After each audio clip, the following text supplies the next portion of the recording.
depression is a real condition. I would say it's the same with like something like ADHD or even a physical illness like fibromyalgia. Like you just can't, people Mm, from the outside can't see what's going on in the inside. And so all you see is how that person is responding. And if you know what to look for and you understand what it is, you can kind of be supportive. But it's still up to that person. Sometimes they need medication. Sometimes they need yeah. sunshine.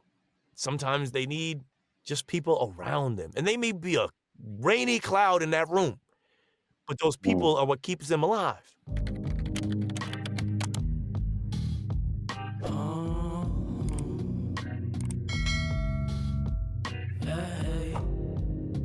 Welcome and welcome back to the Computer Keys channel. I am Marquise, and today we're back with another episode of the My Tech Story interview series. This is something I started to show that there's a lot of different ways you can get into this tech field. Today, I got my man John. What you want, Jonathan or Johnny? Because I know you put Johnny on the Jones, but then That's you got true. Jonathan here. So So my friends called me what you say, Jonathan, and we've known each other Jonathan? for a long All right. time, you know? Yeah. Okay. I got Jonathan here with me. I'm happy we can do this again, technically, because uh, at this point, it might be almost like 2 years ago when we did it. You were one of the first few interviews I did, Mhm. but we did it over Zoom, and Zoom had like it just wasn't it. So I appreciate you taking the time to do this again. Like for real. Like I loved your story before, like the just kind of. I mean, obviously, I'm gonna let you get into it, but like the stuff you told me before, like the way you got into like what you do now and everything. So I'm not going to ruin it. But uh, my fault. Let me get my notes. Some of the last time, just letting people get to know you a little bit. So we're gonna start with a little bit about you, which is like your name, age, location, Mhm. hometown, race or ethnicity, and I'll remind you like you don't got to remember everything I'm saying. Uh, and then at the end, I want like a fun fact, some interest, outside of work or outside of what you do, Okay. and I know a little bit more about your story, so I know that technically you're not in tech the way you were, but what you do outside of that stuff. So I'm gonna Sure. stop talking. All right. Well, I'm Jonathan. Online, I'm known as Johnny Unitas on TikTok, Instagram, YouTube, all those places. And I'm currently a voice actor, hence the reason why we're in my booth right now, Right. showcasing what I do.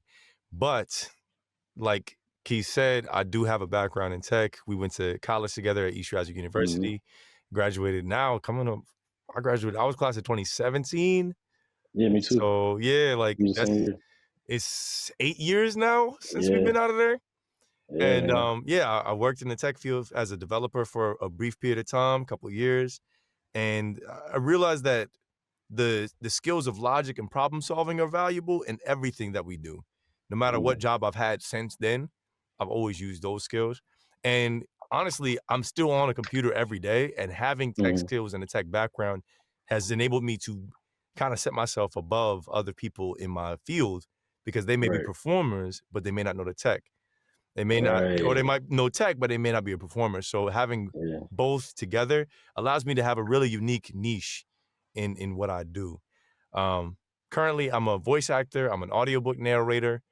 I've been doing that full time for since 2021. Since oh wow, 2021. So since like the middle of the pandemic. hmm, And race, ethnicity, I always say I'm a mutt. Like I always say because I look like everybody cousin. Um, yeah, I look like if you black, you got a cousin that look like me. If you white, you got a mixed cousin that look like me. If you Latino, you think I'm nephew from Dominica. Like right, so. But yeah, no, my both my parents were born in the United States. Both my parents are racially black. My hmm, mom was born in North Carolina. My dad was born in New York. My mom's mom was born in North Carolina. My dad's mom was born in Virginia. So like we're multiple generations in the States. yeah, I do have relatives somewhere down the line that are Jamaican. I do have relatives that are like great grandparents that were Native American, Irish. hmm, So I'm kind of like a mix. When you look at all the races you could pick for a job, I always put other because I'm many. yeah, I'm American in many different ways. That's how I like to say it. You know, hmm, so I think that's cool because it adds to my heritage. It adds to the culture. But at the end of the yeah, day, I'm American just like everybody else, you know? Mm. And what else did you ask? Uh, fun facts or interests outside of like what Fun you do. facts and interests. Okay, so interests, I could write a dissertation on my interests, but currently Mm. my two biggest interests is are outdoor activities. I love snowboarding in the wintertime, and Mm. I recently picked up golf. I thought golf was an old white man sport. It's now Oh becoming an yeah, I do everybody see you sport. playing golf. Golf is Yeah. like my first time playing golf. I think I was wearing this shirt. Mm. But golf is like one of the best things I've added into my life in recent years, and I really, Mm. really do enjoy it. So those are some hobbies. Fun fact, uh, I love being a dad. My daughter is 5. She's starting Mm. school this year. My favorite part of my life, man. My favorite part of my life is Wow, just being a dad. that's cool. A 5-year old. Yeah, my nephew is actually about to be 5. And what are we? August 3rd. Yeah. So in like a couple weeks, he's gonna be Wow. 5. Yeah. 5 is a fun age, It's man. yeah, I was about to say it's a funny. It's just like their personality is showing. Yeah. Like they're just becoming their little Yeah. person. So they're a lot of fun. Yeah, absolutely. Um, but yeah, I'm definitely gonna get more into like how that especially fatherhood, because Mm. at this age, I mean, I know a good amount of fathers, but um, I'm curious about like that, how that coincides with like you mentioned starting the voice acting full Mhm. time around 2021, so that would have made her around like 1 years old Yeah. around that time. So I'm definitely curious about how that pivot would have like impacted you, especially being a dad at the time. But Yeah. we'll get to all that. So um, you mentioned like snowboarding and stuff. Mhm. I've done skiing. Mhm. Um, I don't mind cold weather. I don't know, too like sports that require like a whole lot of extra stuff. Like I just need the basketball. Let me go find a court. Like, Fair enough. but Fair uh, enough. but no, definitely skiing was fun. Mhm. Um, golf is something that I need to really get my swing together because right now it's embarrassing. Like It's time, bro. It's just like, imagine you remember being a kid trying to play basketball with all the other little kids? mm, When you're 5, nobody has good shooting form. We're all that's just true. chucking the ball at the basket, hoping it hits the Right, rim. right, That's what, like, the level of most people that golf, because most people don't start golf at 5. Most people start at golf at, like, 20, yeah, 30, yeah, 40, yeah, like, once they stop playing other sports. right, So, like, accepting the fact that you're gonna be trash for, like, a couple years. yeah. That's And then, like, allowing no, that's me yourself right to now. practice, because it's like that's what happened when you were a kid. You went to the playground every day and you got better. Mm, Maybe you did some intramurals and the coach taught you how to do a layup, and then he taught you how to do a left-hand right, layup, taught you how to dribble. You had to do the dribble right, drills, and maybe you dribbled to the park. Like, you was doing the things to get better. You have to do the same yeah. thing with golf. Like, you have to be That's like, true. all right, I'm gonna practice putting. Otherwise, I'm gonna putt off the green every time. I'm gonna Right, practice chipping. I'm gonna practice hitting. And by doing that, you develop a swing. Same way you develop a jump shot. Some jump right, shots are right. still ugly. People been using Yeah, it their whole life, but it go in. and then Some go people's in, golf right? swings are ugly. It go in Yeah, though, so it's like whatever nah, works for that's true. you. That's true. You know, You're right. I gotta get on the actual golf course and see how I do. we'll Like we'll right link. now, it's We'll link. either yeah, no, for sure. Because right now it's either like the driving range, just seeing how far I can hit it, or like a little mini golf type stuff. But nah, we definitely gonna get in touch about that. I'm trying to expand my horizons a little bit. You know what I'm That's saying? it, man. Um, and I might have missed your age Oh, and location. so I'm Did I miss that? I'm 30. I'll be 31 this month. Oh And wow, location currently located in Tobyhanna, Pennsylvania, like Northeast Pennsylvania. so again. Mm. Oh, I thought you was in. I don't know, but I thought you was in Jersey. Nope, So you're not as far as I thought you were. nope, not in Um, Jersey. in hometown, I think you are you from out there? Or are you from I guess I would closer say to? Tobyhanna's like hometown. I've lived here for a Okay. while. Like I'm originally from Long Island. Mm, My family moved out to the Poconos when I was a baby though, so I don't even count that as my yeah. hometown. And then I lived in like the Marshalls Creek area for my early years. By the time I Mm, got to high school and by the time you met me in college, I was up in Tobyhanna. So I've been up here for oh yeah. 18, 19 years now. Yeah. That makes sense. A lot of people who probably ever heard of Tobian. Only thing I know about Tobian is like the you said the commercials for the Oh yeah, for like um Kalahari or Yeah, Yeah. Pocono the Summit. the joint out there, yeah, or Yeah. We have like the terrible dealerships weather. and stuff out there. We have terrible weather, lots of deer, and Mm. bad drivers. That's about it. You know. But no, it's home, so like you know, I don't know if I ever actually been out there, but it's just something about that place where you just kind of feel most comfortable. Like Mm. something about it gotta be special to you. You know what I'm saying, to stay there, or do you That's a see good yourself question. moving? So I live in the Poconos because my family moved here when I was a kid. Yeah. Um, I stayed in Poconos because I'm the only son who's here to help take care of my parents. So Ah, okay. That, my yeah, parents are yeah, both senior citizens. We take care of my grandmother. And if yeah. I were to leave, my brother lives in a completely different state and they've had different health complications. Even while we were in college, my dad had Mm, a couple of near-death experiences. My mm. mother dealt with cancer, beat cancer 2 times. So go ahead, mama. Wow, bro. Go ahead, Yeah, mama, shout out you to know. moms for But sure. so in dealing, and my grandmother fell quite a few times and she's had health issues. Mm, So um I've always valued family. I've always valued loyalty. And mm, so I could like try and be independently wealthy and move, but then that yeah. creates it's like what's most important to you. Like I know people that have lost close family and friends, and it's like, what would you pay to have that person come back to life? And it's like the it's Mm, priceless. mm. So you saying for $100,000 a year, I'm gonna move to give up the thing that people would pay billions to have back? Right, You right, know what I right. mean? Like when Yeah, you look at it like that, it's yeah. like my grandmother's 80, be 83 in September. I Mm. don't know how many more years I'm gonna have with her, but I was able to help my parents buy a house that was big enough for all of us to live here. You know what I Wow, mean? yeah, So I got my own yeah. little apartment, my own little entrance, enough space for me and my daughter. My grandmother lives Mm-hmm. on the base floor, and I'm able to help her. Like even this morning, she was shouting for something, and I was the closest and able to help. You know, Yeah. so I think, and this is kind of like a side point, but I think one of the biggest things about the American dream over the past 50, 60, 70 years has been like buy a place, build this nuclear family of your own.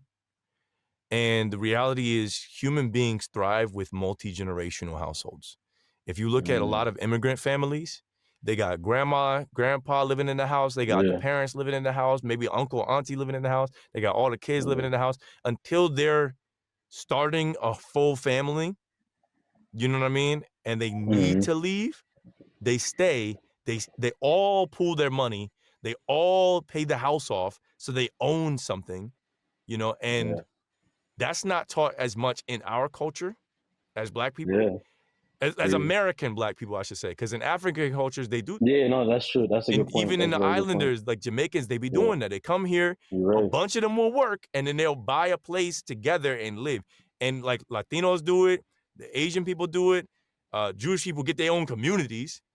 Yeah, We're the only ones who are encouraged not to. right. Yeah, Even some that's white people heavy. do it. So it's like we're falling behind because we don't do that, because we're not Yeah. taking care of each other. And because we were able to do that, I was able to help. We bought a good house at a perfect time. We bought kind of a fixer upper. The house we bought Mm-hmm. was $117,000 when we bought it. It is now worth over Wow. $365,000. So that's a Damn. great Yeah. investment. And that was since we graduated. Like right when Mm. by the time we graduated, I already had a job lined up. I had good credit. Helped my parents buy this house. It's got 5 bedrooms, 3 bathrooms. Grandma got her own bathroom. My parents got their own bathroom. We got a guest bedroom, an office. Like I got my booth, my recording studio in my house, and my Mm-hmm. daughter can stay with us. Like so, my grandmother gets to spend time with her great granddaughter. Yeah. You know, my brother's kids would That's come over and crazy. have a place to stay. My grandmother could spend Right. time with her great grandsons. They got to know her. So and all because we valued family, Mm. you know, and I think that's so important going forward. My daughter can say, yeah, I knew 2 great grandmas, Yeah. you know. Yeah. That's awesome. Damn, bro. No, that's yeah. You touched on a few very. You can hear me, okay, right? I hear you great. All right, yeah, because the air just turned on. You touched on a few things that are like not really talked about a lot. But it's stuff I was thinking about too, like working with kind of a wider range of people and multitude of cultures and stuff. You Mhm. kind of get that sense where it's like I go see my grandparents all the time, but Mhm. there's a lot of my cousins that's not really like they don't be over there the way I'll be over there. Like, Mhm. and I can only imagine the even as close as we are being even closer, having that type of like you're in a generational house building generational wealth because y'all all put in for that, and the value went up. Is the intangibles and like the pricelessness of like those family dinners and the holidays and just all that type of stuff that's just like kind of ingrained in what I have built there, and especially for your daughter, like that's gonna be such a big thing of being surrounded by that type of love and care and like just seeing all that growing up. Like, yeah, bro, that's man, that's what's up. I don't think you told me that last time. That's crazy. Yeah, like, Yeah, man. sometimes I had to reevaluate certain things because at one point I was like, "Yeah, Mm, I gotta get my place and gotta get this and that," and then I was right, right. like, "If I go, who's gonna be here to take care of them?" Mm, And it's like, yeah, I might have more freedom in one way or another, but I've learned that in some instances, cooperation, like learning the skill of cooperation is much more important than just doing what you wanna do.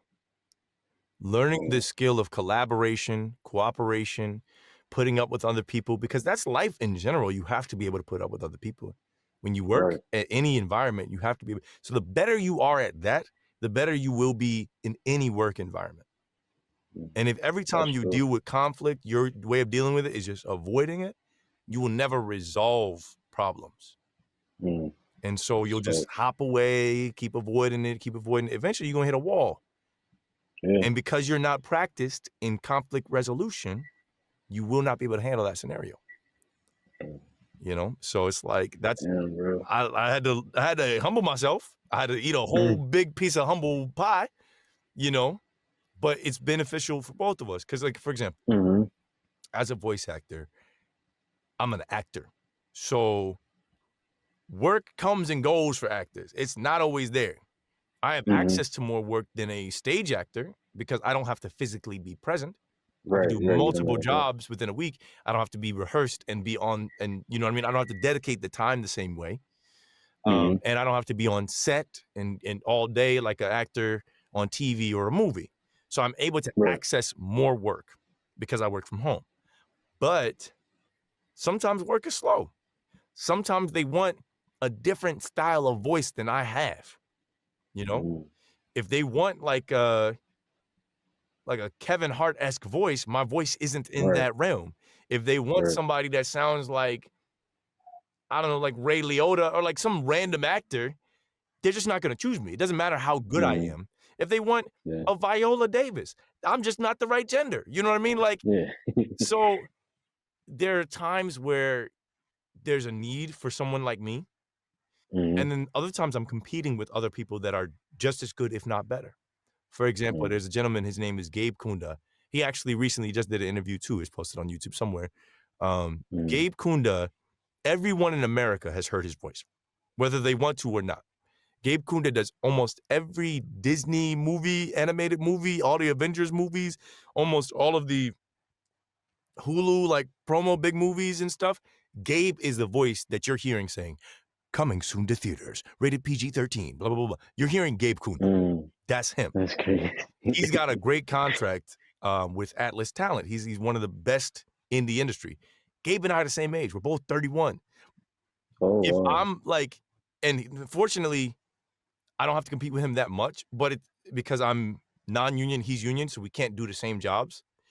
But Mm, if someone is like, let's say I become union, right? And I'm trying to get into promo, that's who I'm competing with. You know what I mean? So there's competition. There's not a lot of people that mm, look like us in the industry, but there are more mm. now. And he's really good. And when you're really good and you're really reliable, you get used often. So that's all I have to Yeah. do is be just as, if not more reliable and be elite. In anything you're doing, Mm, you have to be yeah. reliable and elite. If you are reliable and not Damn. elite, you might still get work. If you are elite but not reliable, you ain't gonna get nowhere. Yeah, you're not getting anything. So at minimum, we could all be Right, reliable, right. you know? Yeah, reliable and yeah, and elite. And I mean, like you said, that's anything. Mhm. Like whether I making music, uh, me doing my regular job, even me doing this stuff. You know what I'm saying? Like having that consistency, that attention to detail, the eagerness for quality. You know, to raise the quality and stuff like that. Like yeah, damn, bro. We didn't even really get into none of the tech stuff yet, but you already in the show spitting. All right, so where we at right now? You kind of got into this a little bit. You mentioned that you are a voice actor. You've been doing this since 2021. I don't know if you feel comfortable sharing like a salary range or like what that kind of entails, but I do want you to talk about um what you were doing before this too. So Sure. I guess you could kind of get into what you did before, like after school. So we both graduated 2017. So from Yeah. 2017 to 2021, Mhm. and then from then now, Alright. kind of that whole process. Yeah, we can talk about it. So, Mm-hmm. 2017, we graduate. One of the last Mm-hmm. things we had to do as a graduation requirement was get an internship. I got an internship, but it was actually just a straight up job. Like, Oh, that's perfect. That was I everybody's like goal, yeah, honestly. so there was a company that came to the job fair at our university, Mm, and they're like, "Hey, we're looking for developers." I said, "That's something that I could do." They're like, "Oh, we're here located this place." I was like, "Oh, that's 30 minutes from my house, easy commute." mm, They're like, "We supply a laptop. If you need a work phone, we got you, blah, blah, blah, blah. This is the starting salary." And I was like, "All right, well, I just need an internship." And they're like, "All right, well, we'll just fill out whatever you need for your internship and you mm. can just work where we are." Bro, So I was like, that was I perfect. ran to Professor Lee's office and I was like, "I got a job." And she was like, how "Great." how how far before graduation was this? I think I applied to that job in like April. I Damn, applied maybe like March we or was done April. in By May. by like Yeah, the second week of April, I knew I had the job. and so that last month of school was probably just I like was cheesing, cake, bro. bro. I was Yeah, like like phoning it in. And I had made a schedule where damn. I only had to be on campus like 3 days. I wasn't Hmm. even on campus every day. I was just like, and my classes all started after like 1. Like Yeah, I had an easy last that semester. was a nice I, yeah. I was That a would have been master at cool. scheduling by then, bro. Bro, I mean, I didn't even know what internship I was going to do until probably maybe a couple weeks before we were done, Wow. and that was when I did the boot camp, and thankfully they let the Mm, boot camp double as the internship for right. both majors. But if Nice. not, I don't know what I would have did. So you having that junk lined up, bro, I didn't even feel comfortable working the job. Really? So for you to be like, yeah, that's why I did the boot camp. I'm like, Wow. yeah, I passed, Yeah. but like I don't even know what the job really entails. And so for you to Mhm, have come out of school with a job, bro, mhm. that's like everybody's dream. And for the double as the what's the name? Yeah. You know what I realized while we were in college? Mm, Nobody knows what they're doing. mm, Once I realized that's true. nobody knew, like even the professors, like, and this is not like like I said, this is Mm, not a down like on any university or anything like that. But we are all just trying to figure it out. And this is mm, before like the AI revolution. It was like machine yeah, learning was one of our classes. We were learning about it. But like right. I felt like even the professors that explained machine learning didn't really know how it worked. No. And now, like, and ironically, speaking of machine learning, I'm currently recording an audiobook about staying human in an era of AI. Mm, So how that prevalent is sounds really that? good. It's it's Right. it's actually very good. I can't it's gonna be I'm gonna finish it this month, maybe in the next week or 2. It'll probably be Mm, on Audible before the month ends. oh, Um, bet. so yeah, if you wanna search JONNY space UNITUS, you'll find any books that I recorded on Audible, Oh, over it 50 comes up books. like that? I didn't know. Okay, that's Yeah, cool. I be on Audible all the time. I didn't know that you yeah, can man. pick I got over how to 50 books narrate. on Audible. I got books on YouTube. Wow. I've done audio engineering for like audio dramas. I've done a bunch of different Wow. characters. You could search books that are directly narrated by me or books that I'm in. I'm one of the narrators. Yeah, man, Mm, it's like that. But no, yeah, that's tough. okay. So back to before I derailed the whole conversation. Back to what you were Oh no, saying. that was me. That was me. So yeah, Really. college, I get the job as a developer. I'm working there for a while. And I'm gonna be honest, I liked the job. I liked the people I worked with. I Hmm. liked the company I worked for. I liked the environment that I worked in. It was very chill. My managers were cool. I got along with people. I was one of the youngest people there, but it was cool. Hmm. Um, one of only 2 black people there. Meanwhile, the other guy, he quit and moved to California. He got like a crazy Hmm. opportunity to become a talent scout and just took it and ran. And then, but that made me think. While I was there, 2 things started to happen. One, I started to get bored of the work. The actual day-to-day work, in my Yeah. particular job function was kind of boring to me. And I felt like I was on a particular project that was kind of like stagnant for me because I didn't know how to solve it, and I couldn't Hmm. work as closely to the lead as I needed to solve the problem. So he was doing things, he'd assign me tasks, but I didn't know how to fix it, and then he would be like, "All right, you got it," but then, like, offer no guidance. And so I Hmm. was in a weird position where it's like, "All right, I have to figure this out," and I just didn't know where to go. I just didn't have enough tools at that point. So it was a combination between that and, like, I was working on 2 different projects simultaneously, and they kept scheduling meetings at the same times. So I'd go to one, let the other person know, "Hey, I'm gonna be at this meeting today," and they thought for some reason they didn't communicate with each other, so they thought I was skipping meetings. So a combination between me not knowing how to solve a problem and not getting the guidance I needed, then them, like, thinking I was skipping meetings, made it seem like I wasn't, like, working. And then I was just, like, mentally not there anymore. Like, I was just kinda like Hmm.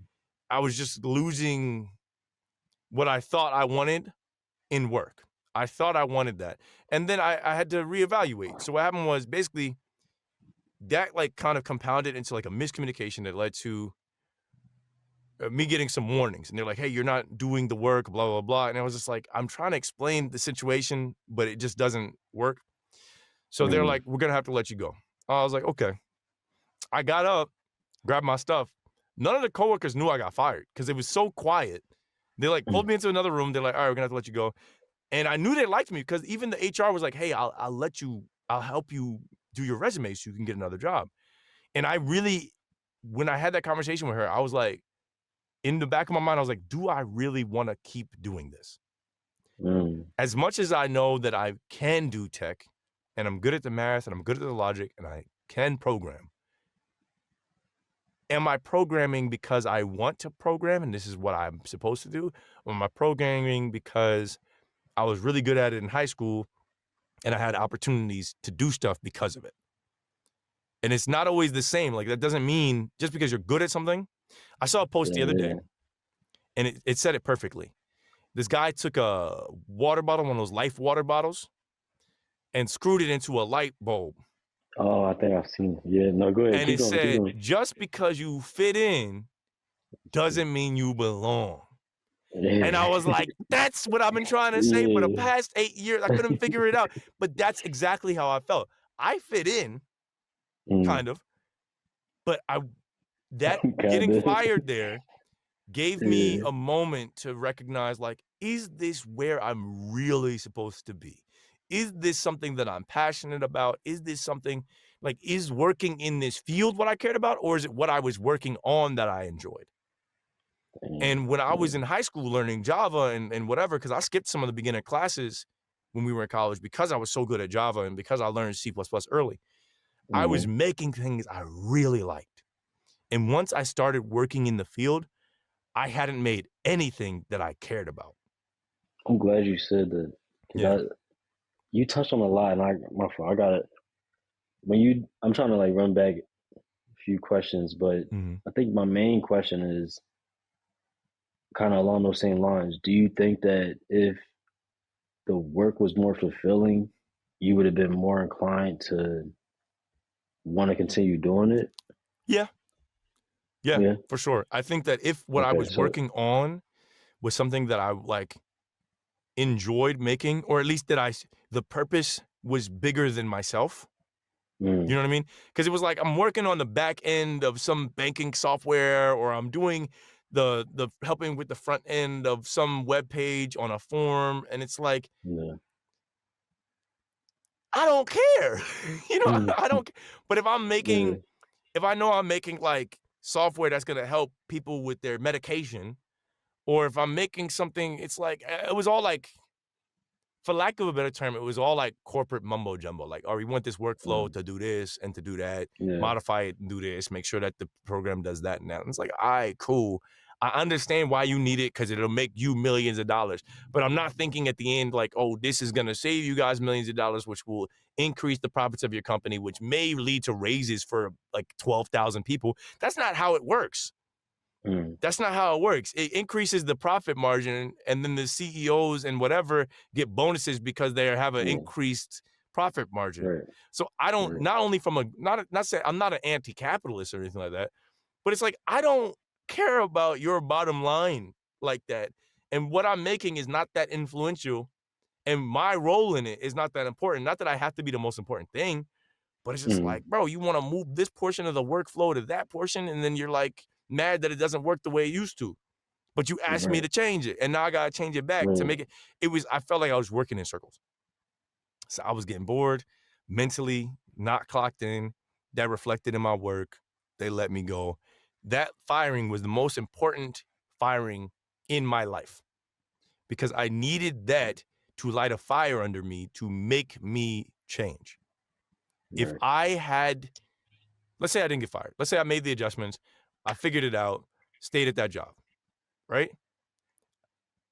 I probably would be either a senior developer now there, or even one of the leads or managers, or maybe a client specialist. Like I'd have a higher role. I'd be making, if not six figures, like $80,000, $90,000 a year. Mm-hmm. I'd have a comfortable life. Would I feel fulfilled in my work? No. Would I be able to have done the other things I've been able to do? Like the amount of time I've been able to spend with my daughter? Right. Probably not.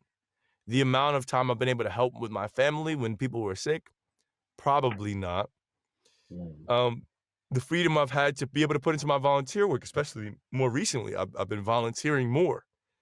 Mm. Probably not. So it's like, and that's the other thing. I found that when I started doing that, I stopped doing a lot of volunteer work because I was working, which I get. You Mm-hmm. got to save money and make money. But volunteering is also a part of what made me feel fulfilled.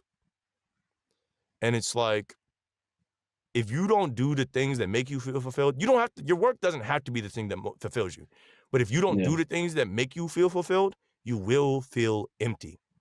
You can have Mm. money, you can have a place to stay, you can have a nice car, you could have friends, but you yourself are not fulfilled, you will feel empty and you'll feel like something's missing in your life. And I definitely felt that. That's heavy, yo. It's been a few people I've had come on here and mention like that fulfillment aspect, and I think that's why like I kind of keyed in on it immediately, which was that feeling of this is just not it. You know what I'm saying? Like this is not what I want to be doing. And I think people kind of hear tech. I mean, even with the job market is what it is and stuff like Mhm. that now, people think of tech and think that just money. I'm gonna get this. I'm gonna be able to live this lifestyle or be fully remote or whatever, and these other things, and they're not really taking into account what you're actually going to be doing Right. if you even want to do that. You know what I'm saying? So I think it's very important that you touched on that. And also, I think it takes a lot of kind of self awareness to like realize like this is not it, and before you either end up burnt out, because that's what'll happen for a lot of people. Like imagine if you just kept trying to, well, I want to keep doing this, even though you don't want to do it. It's just going to make you bitter. It's going to make you hate the job, Yeah. hate pulling up to the office. You're not going to enjoy the people you're working with because you don't enjoy what you're doing. So already, if you already don't want to do this, you damn sure don't want to be around other people that's either trying to force it onto you or whatever. So, Yeah. nah, that's really important. I'm glad you touched on that. So, I guess in that realization, I got a multi-part question here. So, in that realization, um, what sparked the kind of pivot into voice acting, but more so in a way of like, how did you even decide that that's something that you wanted to do? How did you get into it? And what was that process of like, okay, this is done. Like as far as like understanding, not just being done with the job, but understanding that you didn't want to do tech at all. Like, Mhm. what was that whole kind of journey process like right there? So I've become a person that I find that options need to stay open. Mm-hmm. So I can't speak for the future that I won't ever go back into tech. I might. Mm-hmm. I have enough skills and enough wherewithal that I could. Because I've been asked that more recently. Because there's some Mm-hmm. updates since last time we talked. But let's catch you up. So Yeah. while I was at that job, the position I was in as a junior developer, I was only making $45,000 a year. Mm-hmm. So I wasn't like rolling in it. A lot of people were like, "Oh yeah, developer, you can make money." It's like you can if Right. you're in New York, you're in Philly, you could make way more money than Yeah. you can working where I was working. I was working in Scranton, Pennsylvania. Just the Right. mean salary is just so much lower. Cost of living is so much lower, so you're not going to be making $80,000-$90,000 as an opening position. You know, Yeah. so I was making 45, and obviously, like there's a biannual reviews where you can get bonuses or increases in pay. That's neither here nor there. Over time, I probably would have been making decent money. But Mm-hmm. 45, when you're trying to build a life, stack bread, and really create, isn't enough really to do. It's enough to get by. You can Yeah. live. You can have a small place to live. You can have. I had a little Kia Soul. I had a moderate car payment. It was like only two. I think my car payment was like $250, $248. Mm-hmm. I had relatively cheap insurance. I had decent gas mileage. I had a modest life, and I'm Yeah. okay with a modest life. But I also knew that in the future, I wanted to get married. I wanted to have, I didn't really necessarily want to have kids per se, but I knew that the kind of women I was attracted to did. So I was like, I'm Mm-hmm. aware of the fact that I'm probably going to have kids, you Right. know? And you got to make more than $45,000. You know what I mean? Like For that's sure. just the reality of life. Yeah. If one Yeah. 45,000 is enough for one person, it's obviously not enough for two or three or four. Yeah. So I was like, how can I make more money without picking up another job before I even become a senior developer or whatever? Because I'm competing for that position too. You know, Yeah. not everybody can be a senior developer at the same time. So I was like, what if I just like read books? Like I'm a good reader. I've been reading Mm-hmm. publicly since I was like 7, and I've always loved storytelling. So I was like, yeah, like I'll start doing that on the side. And then Mm-hmm. I start looking into, you research. We're millennials. We know how to use the internet to figure out everything we need to figure out. So I'm Right. researching. I'm finding out, okay, this author, this audiobook narrator can make $200 to $400 per finished hour. Well, how long will it take me to read an hour? You know what I mean? How's the editing work? What do I need? So I'm like Mm-hmm. getting a microphone. And I'm just thinking I'm gonna do this on the side when I get home from work because my daughter's not born yet. Right. I'm not Right. even in Right. a relationship at this point. I got free time. And instead of snowboarding, I'm gonna just do this sometimes, So I buy a microphone. But now, like, I'm almost at a point where I'm just auditioning. I'm just like reading out loud. I'm auditioning. I'm not really getting anything. It's not until Mm-hmm. I lose the job in December. No, I think I got fired in December. I think I got fired Okay. in December of 2018. At this point, I had a microphone and that was pretty much it. I think I was plugging into my work laptop to make recordings. Yeah. And because I'm not like, I wasn't a typical computer science kid. Like I didn't build a PC at home and have all this stuff. Yeah. I was just like, I'm Yeah. gonna just operate. I got 2 work computers. I had a work computer and I had my personal laptop. Those are the computers I had. And I get fired. For whatever reason, I was like using my personal laptop at the time, I think. And I was like, my fan is too loud. Let me see if I can get something else. So in the meantime, I get fired in December. I started driving Uber. I started driving Mm. Uber in like January, just on a whim. My friend was like, he was making like 900 a week. driving 3 Yeah, days. I was like, I what the Uber, heck? I Uber for a little bit, yeah. Bro, he was a maniac. He was in Jersey Yeah. driving, and he would drive Friday, Saturday, Sunday, all night. And he wouldn't work the rest of the week. He'd make 900 a week. I'm like, you making 900 a week driving people, playing music and hanging out? He was like, yeah. I was like, all right, bet. So I had a nice little whip. It worked. I kept it clean. I kept it running.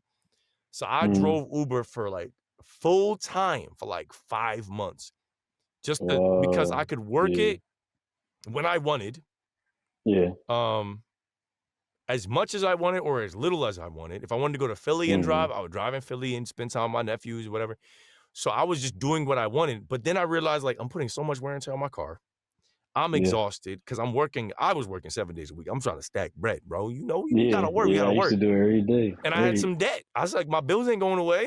So I gotta get these bills taken care of. And I'm not working at this developer no more. So in the meantime, I'm still trying to figure out, this is 2019, this is pre-pandemic. I'm still trying to figure out how I can do the recordings and stuff. And I get my first audio book. Was it 2019? No, we're not there yet. I start working. I'm still trying to do auditions, but I'm not there yet. I get a job at a warehouse because I realized early on, if I'm working for Uber, they're 1099, they're not taking taxes out. Yeah. And if I make $50,000, $60,000 doing Uber, I'm gonna pay a lot of money come tax season next year. So I said, let me get a regular job. Something that, right. So I get a night job where I was working Saturday, Sunday, Monday, working at a warehouse, same warehouse that I was working at when we were seniors in college, my senior year. Oh, wow. Because I left on good terms. So they hired me back quick and they needed help. Little did I know, I'm working there. I start working my way through the ranks, and I'm still doing Uber, and I'm doing that because I'm still trying to bang out this debt. Yeah. And I'm like, bro, I'm working so much. Meanwhile, my daughter's mom is pregnant. My daughter's on the way. I'm still working crazy. I buy an SUV because I'm like, my family about to get bigger. I got to get ready for it. Fall of 2019. And I'm like, all right, I got to really hunker down. I get my first audiobook. Now, I'd been auditioning, and I had some equipment. I bought a computer. I bought a Mac, like an old 2013 Mac, and this is 2016, so it was 6 years old. And I put the Mac outside of my closet. I brought like a tablet into the closet, would read on the microphone, and then afterward, I would edit at the computer. Finally get this book, and I'm on like, was it paying per finished hour? I think it was paying like royalty share. So basically, royalty share means you do the book for free and hope that the author, and you split royalties with the author and hope that it sells. That book sold like hotcakes, bro. Oh, I made like $1,000 off that book. And that, so it's probably it was like, better. and that was in like my first month or two because it was selling in Asia. Oh, wow. So I was like, no, actually, that wasn't my first book. That was my second book. My first book was selling like okay, mediocre, but I did such a good job on it. Just nobody knew who I was and nobody knew the publisher. They asked me to do 2 more books after the first book. They're like, we like what you did. Do 2 more for us. Second book, knocked it out. That one was selling like crazy. And I was like, oh, I'm nice. I'm nice at this, right? Third book, and now granted, if I go back and listen to it, trash. It sounds like trash. That's how I feel about my music, right? When you listen, you're like, what was I thinking? The old stuff, Right, because you add more skills to your bag, and you're like, oh, I'm so much better at this now. Right, where you got more flows, you got more sounds, you know your sound, you know how to use the mic better. But it's like at the beginning, it's so important. This is what they say with content too. Just make it. Make it, and then make it good later.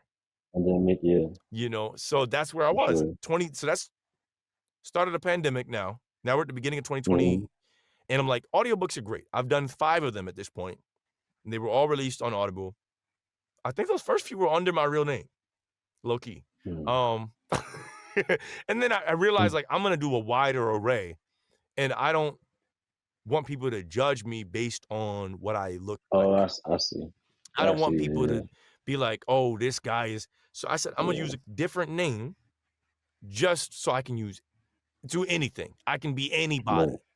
You know, white, Right. black, Asian, whatever. I want to be anonymous. So I Mm-hmm. have a name that I've been using on social media anyway. I'll just use that. So I started using that. And then I said, okay, I love audiobooks. This is great. I'm not getting paid fast enough though, because I got to read the whole book, Yeah. sometimes multiple times. Oh. Make annotations. When I first started, I was like studying the chapter, making sure I knew the voices, and then I would have to like go back and edit, and all that took time, and then had to listen Mm. to it to make sure I ain't make no mistakes and miss it in the edit, and then have them review it, and it takes a long time from start to finish Mm. to get your money. I said, what if I do commercials? How do I do that? Yeah. How do I do like training for like Walmart employees? How do I do Mm-hmm. that? Yeah. You know? Yeah. Yeah. So I take a course, I get some training, I start interacting with different coaches. I join different Facebook groups and Instagram pages, and I'm like, all right, I'm gonna pick up everything. I'm gonna watch every YouTube video I can. I'm gonna follow all these voice actors to pick up all I can. And that's what I started doing. Mm. By March of 2020, I didn't know how long we would be working from home. And I still was working at the warehouse. And I was still doing Uber. Mm. And my daughter was like super duper young. But she spent most of her time with her mom because her mom and I were not together at that point. Mm-hmm. So I was like, I have all this time on my hands and I can't spend it with my daughter. I'm gonna just work. So Right. eventually Right. I stopped doing Uber because I was like, every hour I spend doing Uber, I could be auditioning. You could Every be. hour I'm Yeah. spending doing Uber, I could be recording a book. And I Yeah. enjoy that more. Even though Uber is fun, Uber is temporary. Gig work is temporary. It should Right. never be your end all be all because just like it popped up out of nowhere, it will end just as fast. Yeah. Yeah. As soon as they can get cars that can see potholes and navigate around them and watch where people and predict where they're going, and they're almost there. They're pretty good at that. They're going to eliminate humans out of Ubers. You Mm. know, the same with like Instacart, all of those things that currently humans are doing. Yeah. As soon as the cars can do it themselves, it's much cheaper to buy a fleet of cars that rarely need to come off the road than to have a bunch of Right. unreliable people. Right. That's very true. And not saying everybody that does that is unreliable. Some of them are very reliable, but they're expecting that to be a job, and that cannot be your Mm. job. I can't. It cannot be your future. You have to have skills that cannot be replaced as easily. Mm-hmm. You know, whether that's in the creative space, like with making music, like what you do, whether that's in the Mm-hmm. performance space, like we both do, whether that's Right. in the computer space. There are still Mm-hmm. skills that humans have that AI does not. So you have to either know how the AI works and use it to your advantage, or Right. create skills that AI does not have. Mm. Most important skills that we need that AI does not have and cannot do: plumbing, carpentry, electrical, Mm-hmm. Yep. all of the welding, all of the physical trades that everybody was told, oh, just go to college, get a white collar job. Not everybody Right. could do the white collar job. I don't know no Right. lawyers that could build a cabinet. Mm. We can't all Mm. be doctors. Mm. And we still need chefs. We still need people that know how to put things together. Yeah, I agree. So it's like, bro, if AI gets any better at reading, I'm gonna start learning how to put cabinets together and start learning how to do plumbing. I'm gonna always adapt, bro. Yeah, real shit. I don't care For what I have to real. do. I'm I'm the gonna do what I same gotta way. do. I'm not stuck in the Yeah. mindset of, well, I'm a developer. I took that hat Yeah. off. Right now, I'm Yeah. a voice actor. I might be a Mm-hmm. farmer in the future. I don't know what hat I'm gonna need to wear, but I'm gonna put whatever hat on that I need to put on so my Yeah, family can eat. for sure. Nah, I respect that. I'm the same way. Like, I dabble in little like electrician stuff. I Mhm. was like a little apprentice one summer, random stuff like that. Just trying to keep them skills sharp, like you said. Like that's one thing. The more kind of, not saying you got to be a jack of all trades or understand the ins and outs of every little thing, but like just having the base knowledge of a lot of little stuff Yeah. can give you that extra foot. When let's say you do want to get into carpentry or something like that, having that understanding of, first of all, yourself, knowing when and how to apply yourself for certain things. I think Mhm. that's important too, because you realizing with the voice acting thing, Mhm. I need to get better in these ways if I really want to do this stuff. And that's anything. And I love how you were able to like tie that back into not just tech but trades too, because trades are like honestly, I'm thinking about like expanding this more to beyond tech where I can like Yeah, really get to talk to people doing those physical trades because I do feel it. like that's way more important and especially like I think in the black community, Mhm. if we could kind of I don't know, like you mentioned the go to school, do this, that kind of route, but I think we kind of turned our back on like the plumbers, the electricians, and like that type of stuff. And we could be making bank. We could be fixing up neighborhoods. We could be doing all these types of things, our own communities, Mhm. if we had, people that really found that, those trades and stuff. So I'm glad you kind of tied all that back together. I love that. Yeah, I'm about to say something kind of controversial, bro. Watch this, man. And you and I both have dabbled in or kind of have done content creation in one way, shape, or form. Mhm. I have to For content sure. create to advertise what I do. You got to Yeah. content create because that's what you want to do for your music and for the Hmm. podcast, for the show that Right. you've created. I think there's too many people that want to content create. Yeah, I agree. It's crazy to me how many people think that they will make money doing content. It's like I think you should make content if that's what you already wanted to do. Right. I do I not agree. believe, and this is kind of controversial. Like it may not. There are people that have made money making content, yes, but saying I'm going to be a content creator is almost harder than being a professional athlete as far as numerical. Yeah. If you think about it, like numeric, let's take basketball. I like using basketball because it's limited off the jump. Mm. If you want to be a professional basketball player, you can't even be short. Yeah, that's how. That eliminates 95% of the population. Right. I'm 6'3" and I'm on the short end Yeah. of what would be a Of professional the basketball player. yeah, Scouts yeah. would be like, nah, that 6'3", 195-pound guy is too small. That's what would be said Mhm. about me. And I'm not a small guy. Right. So it's like they were saying about Steph Curry, he was too small. He and I are the same Yeah. size.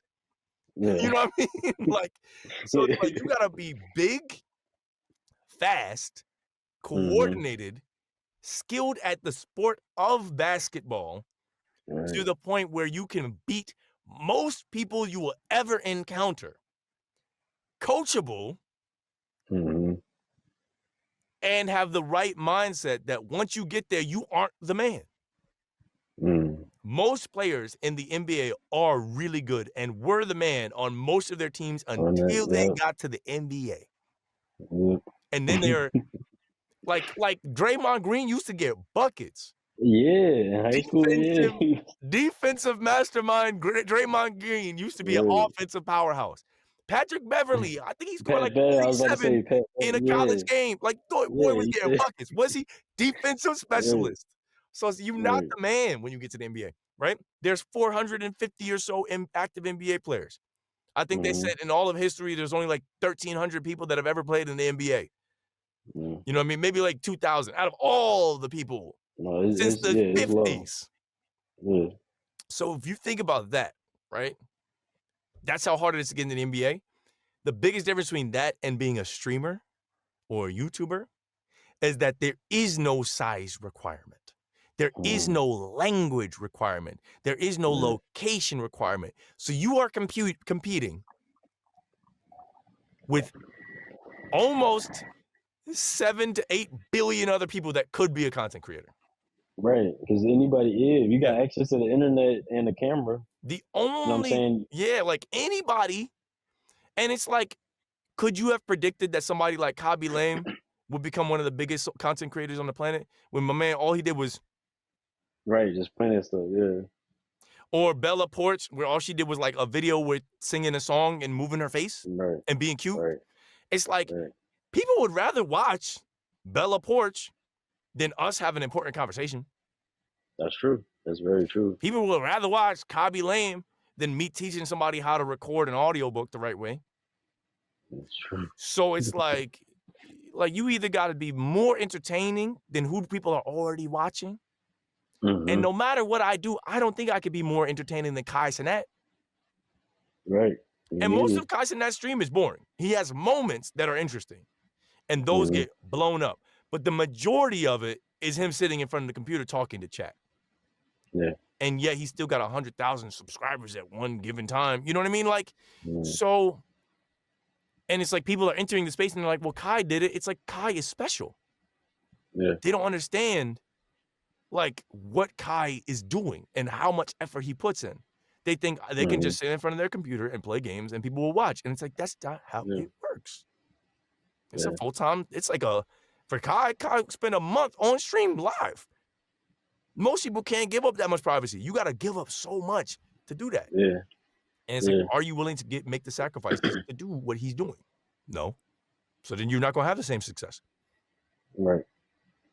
You I know? think it was kind of, let me see, a little bit related to the next couple of things, which is what got you first interested in tech, and uh, was tech always the original plan? And I kind of got the sense of both of these questions. Not, I'll get into what got you interested, but I'm kind of skipping ahead a little bit. Was it the original plan?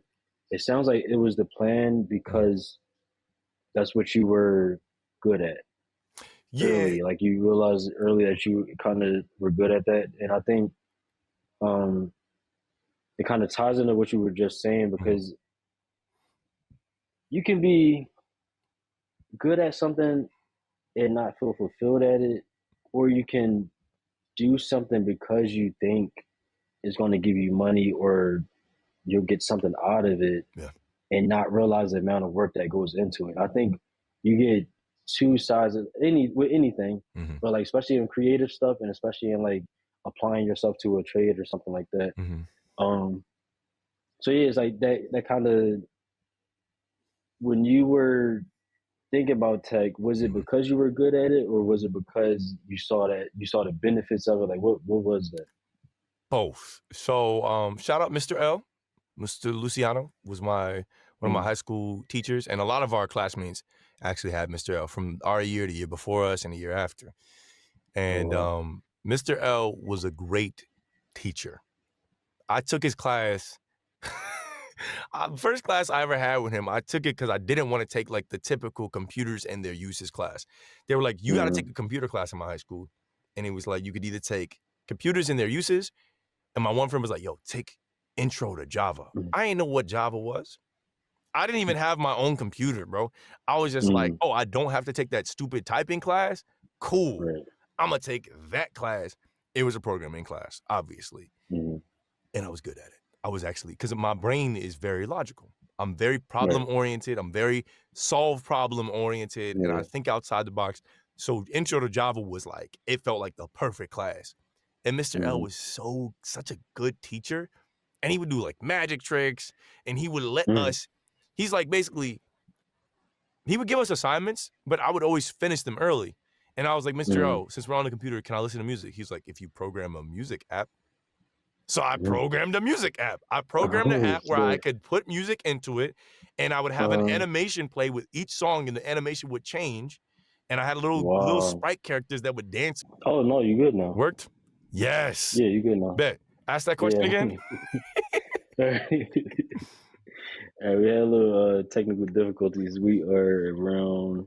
Yeah, so I was asking, and it seemed like you kind of combining this a little bit. So I asked, was tech the original plan, and more so, was it the plan because it's what you were good at? Okay. Because you were like naturally good at it. And then I guess I'm gonna piggyback off of that. Was Mr. L the one that got you interested in tech? Yeah, for sure. Was this that sparking off point? Okay. Yeah. So shout out to Mr. L. Mr. L was a great teacher. Got me really interested in programming. It was a skill that I didn't even know I had. And he honed it. He honed it for me. Because I enjoyed his class so much, as a senior in high school, like obviously even when you're a sophomore, they're like, hey, you should go to college, you gotta do this, gotta do that, go to this, that. And I was weighing my options. I was really good at math. That was like my strength. But I had like I was in AP Calc, I was in AP Physics, I was in AP English, I was in AP Java. Man, I could have done AP Spanish. It just mattered, like, just depending on which path I wanted to take. yeah. And I realized that it was even that much so even when we started college, because when I did take Spanish, my professor looked at my high school transcript and was like, "You know too much Spanish for like Spanish 2. I'm gonna put you in Spanish 3. You're gonna take Spanish 3 and 4." You know what I mean? And then by the time of Yeah, that, she's like, "Maybe we should pick up a Spanish minor." I said, "But you're not gonna give me credit for Spanish 1 and 2. So now I gotta take 2 Spanish literary 2 history extra. classes. Like, I'm not staying here for a whole nother semester." Same with English. We Nah, had that. I finessed a little bit with the Spanish Oh, one. yeah? They let me stay in Spanish 1, and then by the time I finished Spanish 2, they convinced me to do the minor. But if they Mm. started me like you, I wouldn't have. I needed to No, I'm take, not like, doing this. I would have needed like I had to do 12 something other crazy. credits. And I was like, Yeah, "No, I'd have to be here a whole nother semester taking only Spanish yeah, classes, out here yeah. reading Spanish literature and Yeah, Spanish so you would have poetry. had to do like I'm something not gonna be a crazy. linguist. Like, why would I do that?" So, I was Yeah, like, "It's 2017. I'm trying to get out of here." Because I took Spanish, yeah. and the other thing was I took it my senior year because I was like, "I'm trying to take only easy." Oh, so you okay? Bro, Yeah, here's how I yeah. thought when we were in college. After the first semester where they make your schedule for you, I said, "I will Mm, make my schedule as easy for myself as possible. Every semester, I'm gonna give myself 1 or 2 classes that I know will be easy for me, so that in the event mm, that I need to blow them off to do a project for my major, I can." right. That's smart. I think everyone should do that when they're in a university, because you will have That's smart. times where your major will be super hard. And especially going into sophomore, junior, senior year, you will have Yeah. classes that are only at specific times on specific days that require extra attention. Talking to you, Hmm. Marmelstein. No. Um, Yeah. Shout out Professor Marmelstein. Yeah, shout out to But no, Marvel. Marmelstein, you knew if you had to take a Marmelstein class, you're gonna have extra projects, you're gonna have extra reading, you're gonna have Mm, extra papers to write. mhm, If you were not in a position to do that, and I worked full time in college, and you worked while we was oh in yeah, college, you yeah, don't have time. And I yeah. commuted. So it's like I'm losing an hour a day just commuting. Just driving, yeah. And that was when I drove. Sometimes I had to take the bus. I was broke, bro. I was one of them Oh, broke oh college man, kids, bro. I was yeah. on the struggle bus. So I knew I don't even know how I got on that, but I knew that I needed to have classes I could blow off. So I took a music class in the fine arts. We would play bike racing the whole class. I still Mm. ended with 100, more than 100 points in that because it was easy. I was in band for 8 years, so I knew how to read Mm, music. yeah, I was very yeah. familiar with like historical music, and you could go to a concert for the final. Like if you went to 5 concerts, Mm. you didn't have to go to the final. Like that Oh, class, yeah. I took that class. I called them bird classes because you fly right through them. You need at least 1 bird class. I tried to have 2 every For semester sure. because it's like when I'm doing a computer science project in Yeah. computer security and I got to figure out how to hack this thing and I done lost the paper and I got to remember all the things and the steps and whatever, and I can't leave that room because it's a secure room, I'm not going to go all the way up to fine arts for Mhm. music class. I'm going to stay in No, and that's right. operate, you know? Yeah. I might have to skip sociology on Friday because I got to do this other thing, you know? So Mhm. that was like my key to graduating was just like I gotta have easy classes, hard classes. Anyway, high school, tech, Mr. L. I was good at it. I enjoyed the classes, and I knew there was money in it. I could get a scholarship easier applying for a STEM career. Yeah. So I was like, I'm gonna use everything I can in my advantage. For a period of time, I thought I wasn't gonna go to college. I thought I was gonna work, Mhm. stack bread, and do something completely different with my life. My father was like, I know you, John. I know that eventually you're going to want to get married. You're going to want to have a lifestyle. And in his experience, he had been turned down for jobs because he did not have certain degrees. Now, Mhm. we are a very religious household. Um, we study the Bible, we read the Bible, we discuss the Bible. The Bible influences a lot of parts of our life. And I've Mhm. always been a man. Once I like recognized that I felt like God was real, I've seen his hand in my life. That's just the way I see the world. Not everybody sees it that way. Mhm. because I was that confident that whatever I'm doing, I could see God helping me to accomplish things as long as it's guidance from his will. Like as long as I'm abiding by my side of things and doing what he says, that things work out. I didn't really care what I did. I'm gonna be super honest. I did not care what I did. But that problem created was like, that means I don't know what to do. Right. I was gonna say that. It sound like Yeah. you had the rare problem of too many options. Right. So I was Like like, fine. not a lot of people have that. Right. So I applied. East Stroudsburg was like, we'll give you a scholarship for this much for this many years, blah, blah, blah. If you do this major. I was like, I bet. I do that major. I get the money. I get the job. I work from home. I'll do my volunteer work. I'm planning my life out at 18. I know everything. Mm-hmm. Freshman year was smooth. Sophomore year, Mm-hmm. not so smooth. And I tried to take on too many responsibilities at once. So anyway, long story short, we go through college. By the end of college, I still was like, I'm gonna have a career in tech. I'm gonna do this. I'm gonna make some stuff. I'm gonna go this place, go that place. My parents were sick though. By this time, my parents were sick. My brother had been gone for a few years. And I was like, I could move to California. I could go to Silicon Valley. Now I could make 6 figures. But my parents need me. So I'm gonna take this job in Scranton and I'm gonna work here until I see fit to go somewhere else. Worked the job in Scranton. We already talked about that. The pivot was interesting because eventually I like I said, I started doing voiceover for 2 years before I went full time. Yeah.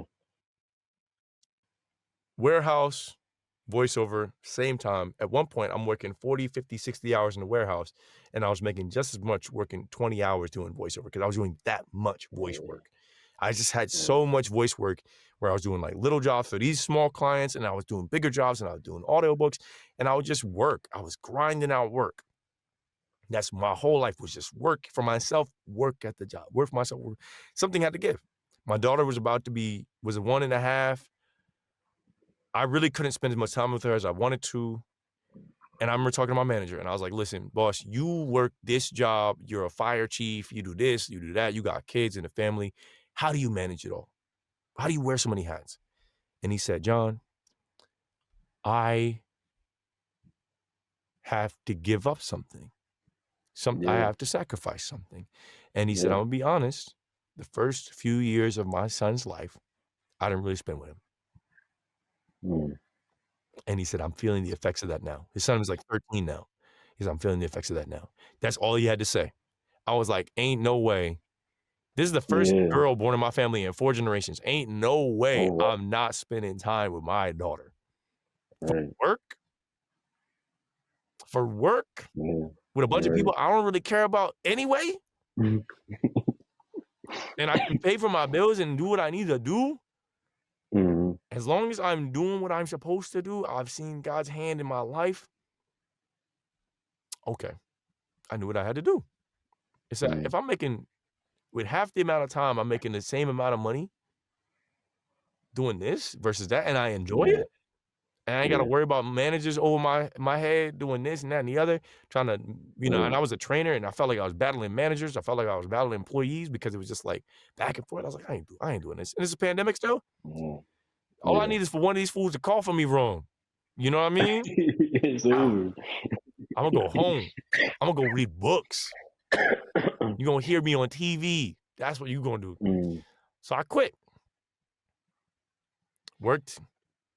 Then I went through a severe bout of depression. It was like really bad to the point where I wasn't working. And what made it crazy was I had stacked enough work and enough money and I had good enough credit where I had like crazy high limits on my credit cards.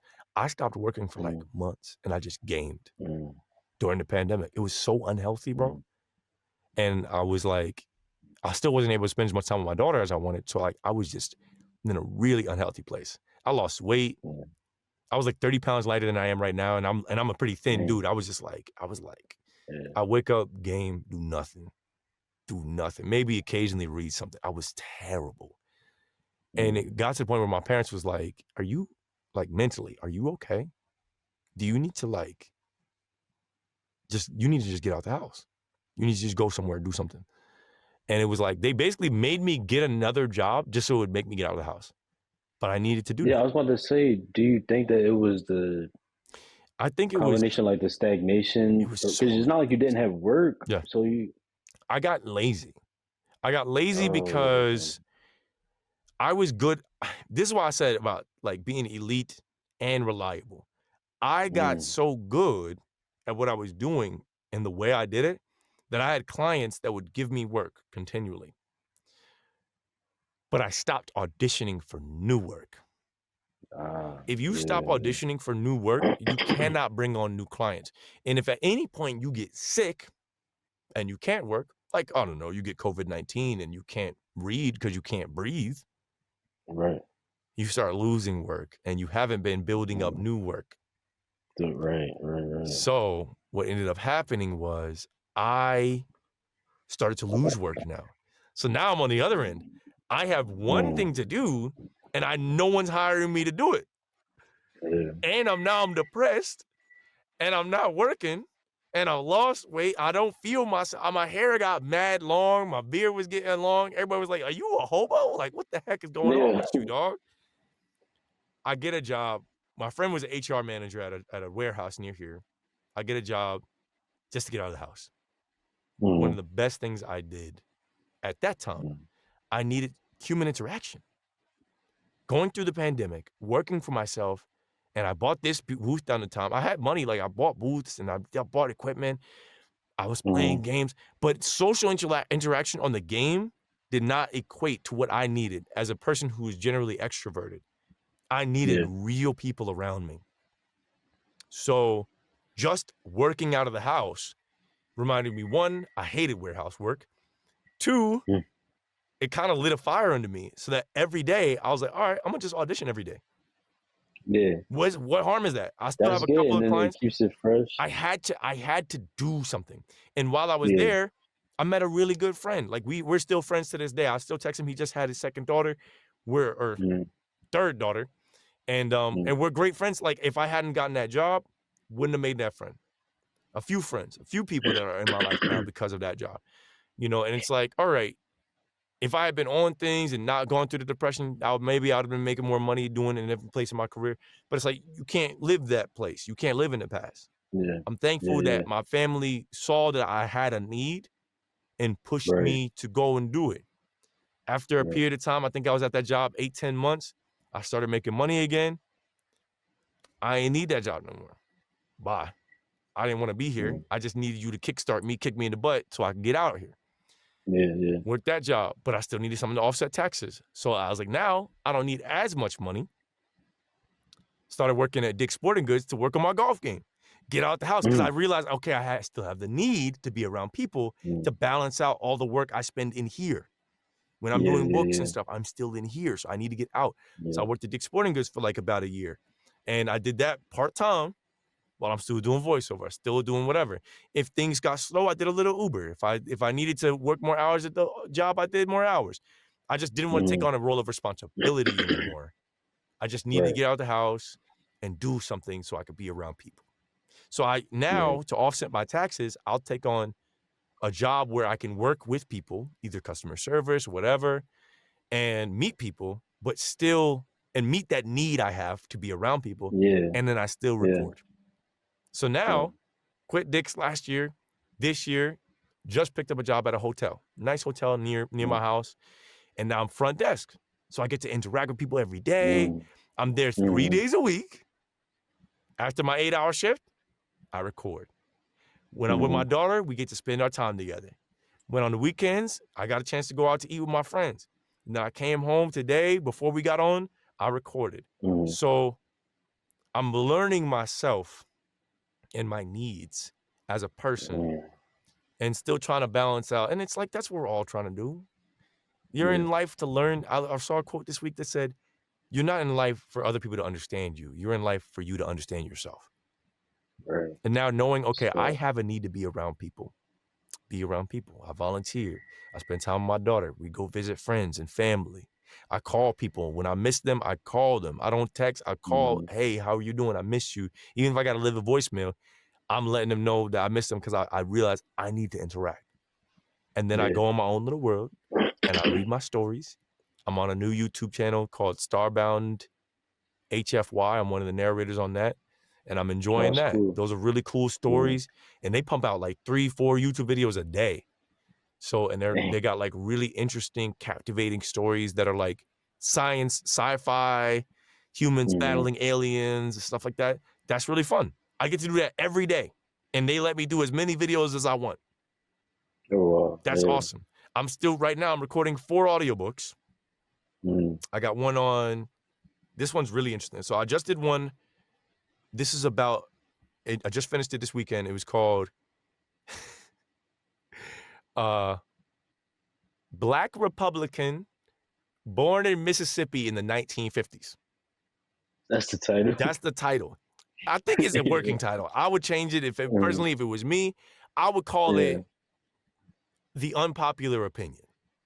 That's what I would call it. Mm. I feel like that's a much better title Yeah. than Black Republican Born in Mississippi in the 1950s. Yeah. Maybe I'll suggest that to him, but he might have to reprint everything if he does that. So he can do what he wants. Mm. Because he paid me, I ain't pay him. So when I recorded the book, it's actually a very interesting perspective.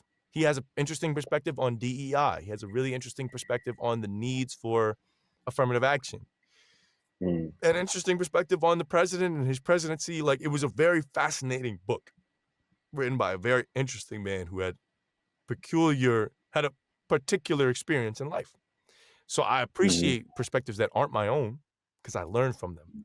And by putting Mm. myself in the place of the narrator, I can share a story that maybe other people wouldn't be interested in a way that draws them in.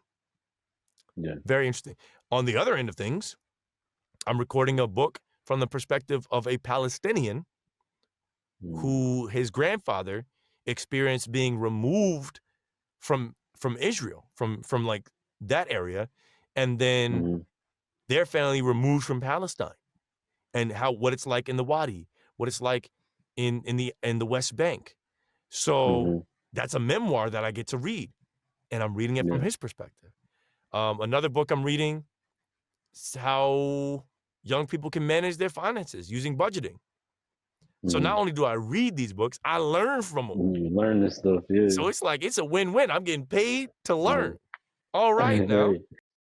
Right. So it's I'm really thankful for the position that I'm in, that I'm able Mm. to balance my life in a way where I spend time with my daughter.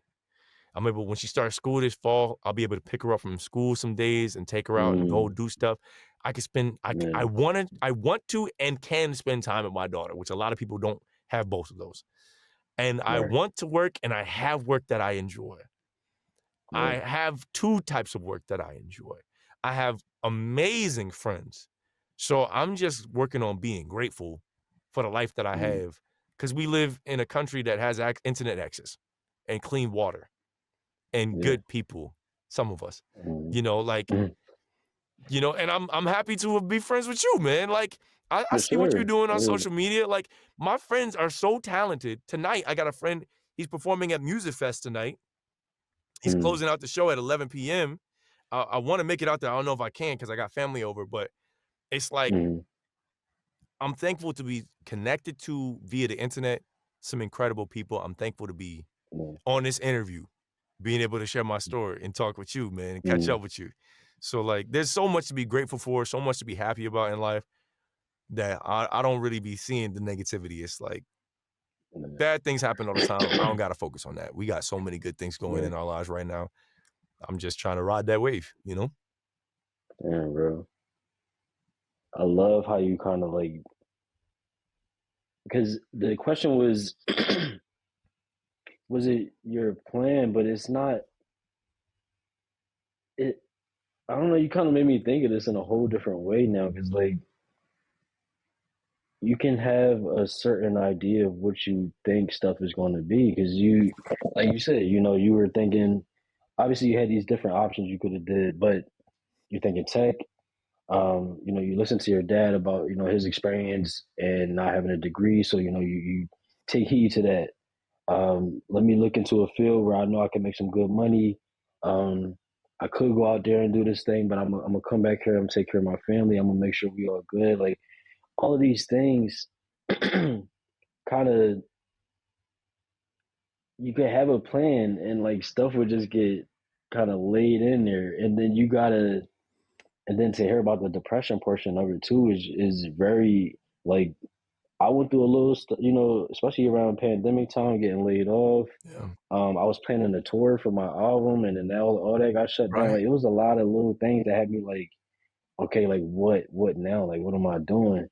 And just not only having the ability to like adapt and everything, but then also like acknowledge your needs. Like, what do you need? So the reason I started making music was 2017. I'm down in Virginia. I know some people and stuff, but like I'm by myself, and I needed a creative outlet. I needed something to really express myself, and that's what came out of that. So you realizing like, okay, while I do love doing this job, I need the balance of this, meeting people and stuff like that because it don't matter how much you enjoy this job if you're lacking in other areas, it's going to make you not enjoy this job that you're doing because you're just like you said, you're just always in there.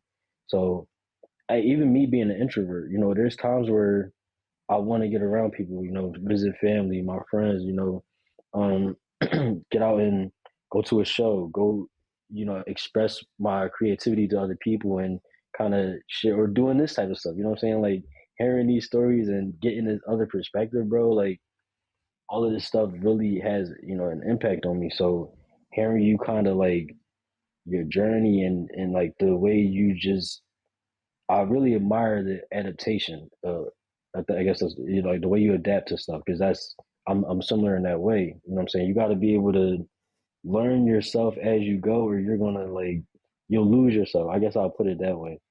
So you being able to acknowledge like um while this is something I love, I also do need these other things. I think that's something that somebody really gonna need to hear. Like I might have needed to hear that. You know what I'm saying? Like, Maybe I because needed to hear myself say it. I don't know if I've ever said it that way, yeah, you know?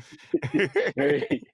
Because like there's times where I'm like hard on myself of like, oh, I could be doing more. I could, but like you need that balance. I can't just work, work, work. I can't Right. go crazy with doing all these different things because then the love for it or the passion for it or that fulfillment might not be there if you're lacking in that other area. Yeah. So that was very powerful. I appreciate you sharing that, especially the portion of like the depression and everything like Mhm. that. Somebody is really gonna need to hear that and hear how um you not only that support group of the family, which ties back to you talking about having all of y'all in that same place. Imagine if you were living by yourself, Yes, that would have out been wherever you wanted. who knows? Like, Who so knows? like, let's say you are in California, living your best life, quote unquote, Right. and you're just lonely. You're not, and then you don't have those people there that know you to be like, something is up with John. Like, Right. let's see what's going on. Something like that, and Yeah. acknowledging that you need the extra work, bro. Like that was very, very important. Like I appreciate you sharing that for sure. Um, so this next one we pretty much got into multiple times. Is where did you go to school, Mhm. study? Mhm. But I'm more so curious because the next part of it is what do you do to gain knowledge now? How are you on time though, real quick? That's what I heard. You good? All right, good. Just making sure. Um, so we already know where you went to school. We both, East we Stroudsburg went to the same University. school. East Stroudsburg We University, know what we Pennsylvania. studied, but yeah, ESU, extra semester university. I did me an extra year there, so Oh, man, that's me too. um, oh, did you Yeah, I started in see? 2012. Yeah, me too. It is what it is, See, man. We finished. yeah, no, that's all that That's matters. what But matters. so I'm curious about what you do to gain knowledge now. So you mentioned the books, which is a very interesting perspective. Like Yeah, that's a life hack a right lot of people read, but there. being able to, wait, what'd you say? That's a life hack. I get paid to learn all the Yeah, time. like getting paid to, that's what I'm saying. Like, Yeah. uh, being able to do that, but Mhm. then also like, I want to know what you do to gain knowledge now, but also as far as your craft goes, like getting better with your craft and Mm. when you were getting into it, Mhm. because we know how you got good with computers. You Mhm. know, you had that the class. Some stuff was natural abilities, and then obviously going through school, working a job. But like Right.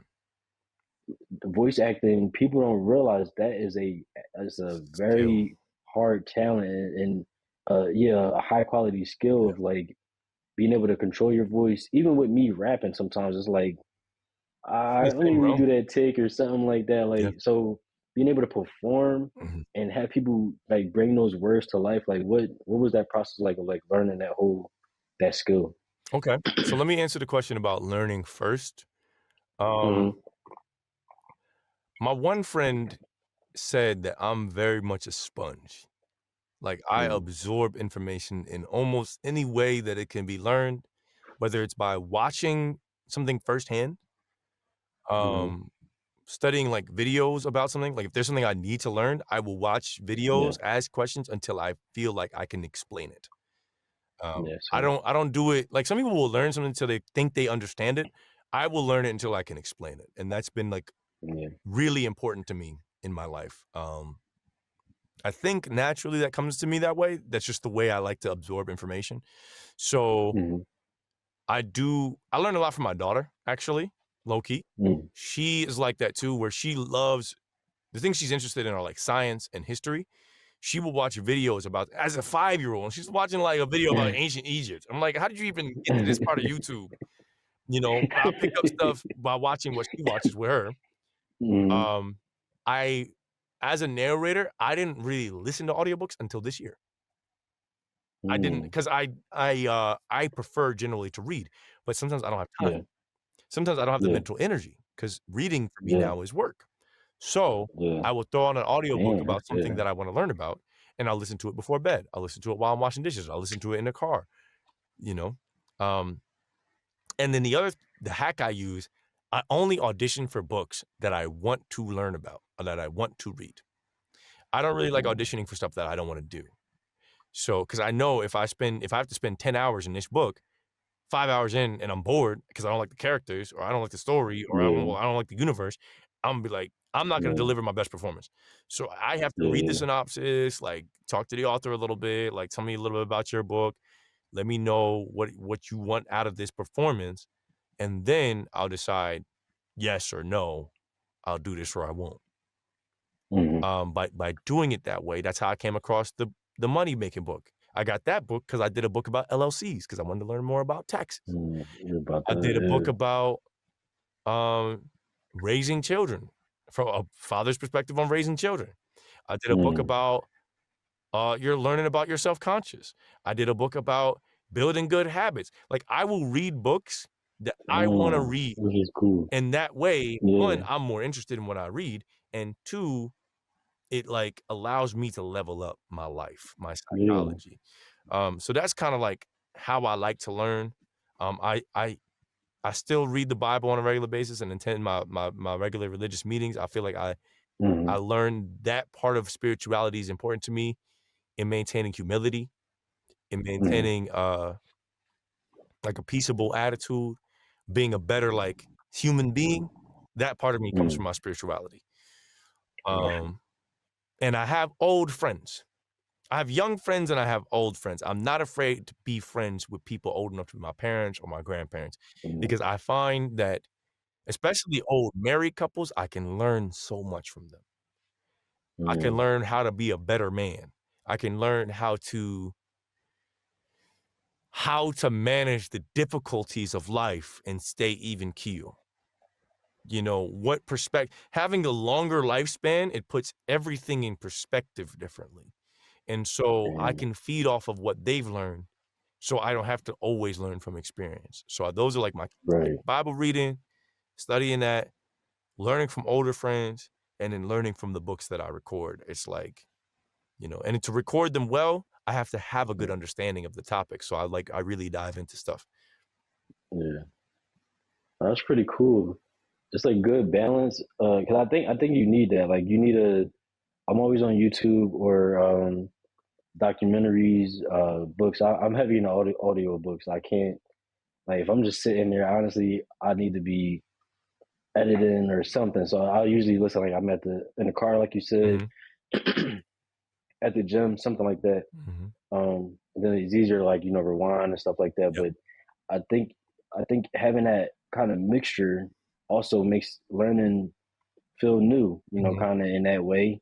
But then you have a cheat code right now where you're like two birds with one stone. It's like I get paid, literally paid to learn. Yep. because you know, and I love the idea of picking stuff that you're interested in and that you know, Mhm. or that you want to learn, Mhm. because it makes the work feel less like work, because now you're kind of enjoying that more. You're immersing yourself. Now you're just reading a book. Obviously, you're still performing, but like Mhm.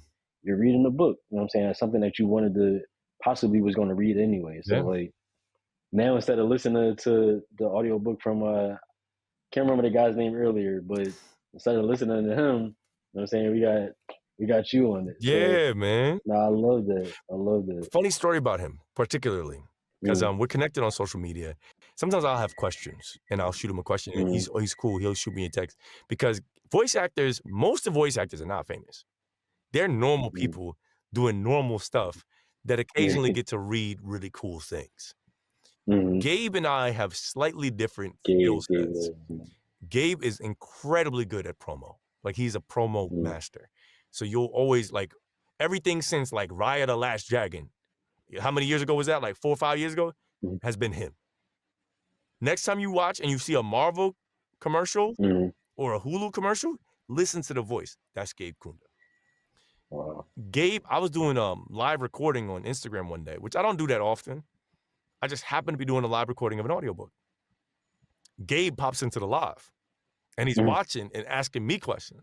And he was like, bro, I don't know how you do like that natural read. Cause he's like, that's what comes hardest for me. I was like, natural read is what mm, I do best. That's why I get yeah, most. They're like, man, he sound like he's just sitting here talking to me. Super yeah, casual. Because yeah, I can turn the most boring thing you ever read into a conversation. I will mm, read it in a way where the punctuation may not tell you exactly how I'm going to read it. I had to read an audition the other day, 0 punctuation in it at all. I had to figure oh that out. wow. And I'm like, oh, he's probably thinking this, and then and then he thoughts, because thoughts don't go like how you would write.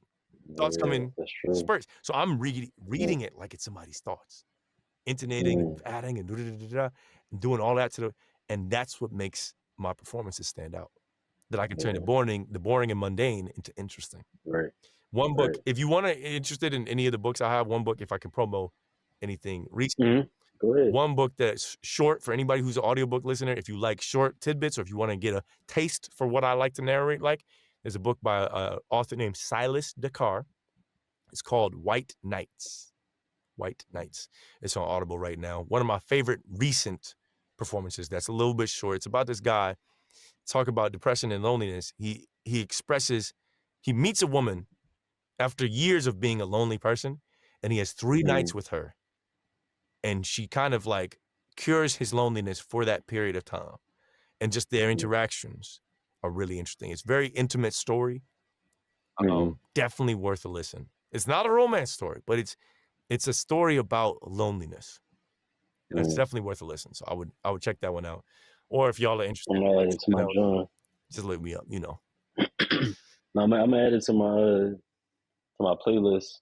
Right now, I'm trying to get away from some of the self help books or whatever you want to call them. Mhm. So I went through Necessary Endings Okay. and uh, Atomic Habits. You know, books like that. Mhm. Um, but I got a I can't remember what it's called. Um, I got a couple books sitting in there where it's not as more like, I don't say fiction, but like kind of along those lines of more narrative kind Mhm. of stories where you can still kind of get stuff out of it. So I think that might be a good one to add to my collection right now. Um, where we at with it? We went to school.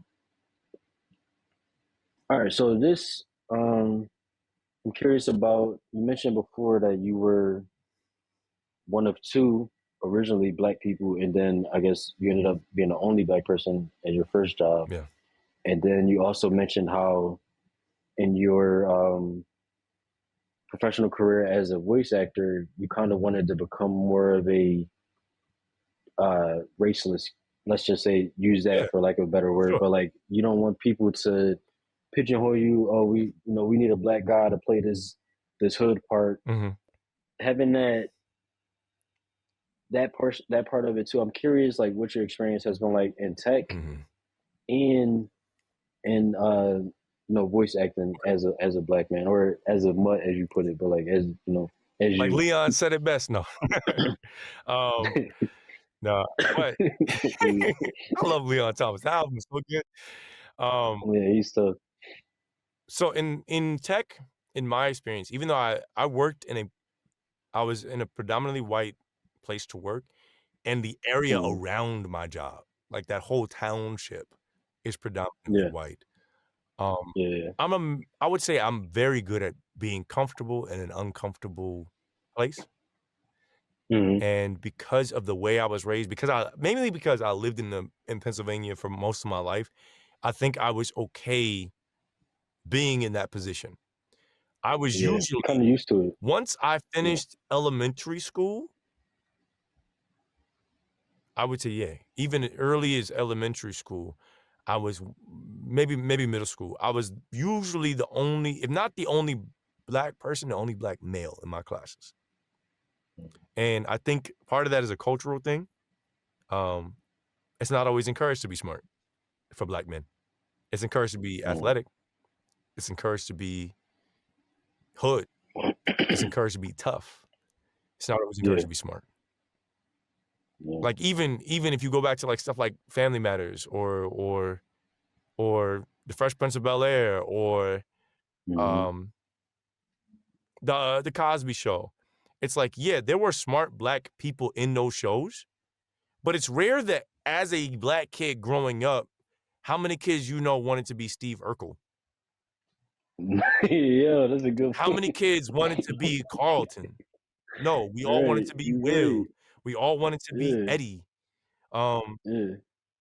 even if you go on to like Disney Channel, like black characters were until like the Proud Family and Raven showed up, like black characters weren't Hmm, the main character.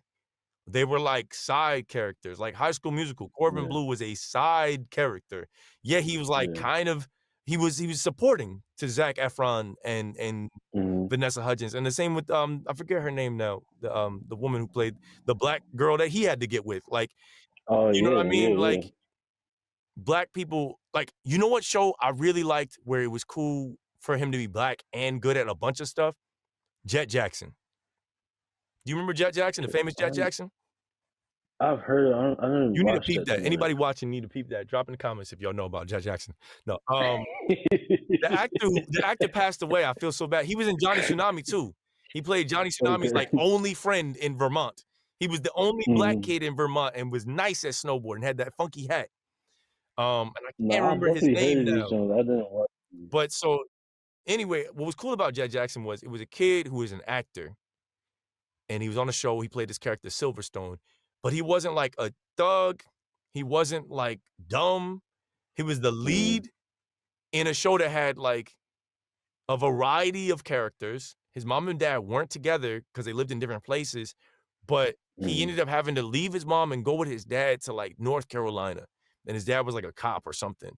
And his best friend was cool and he just like had to solve like problems in his town while also managing being an actor.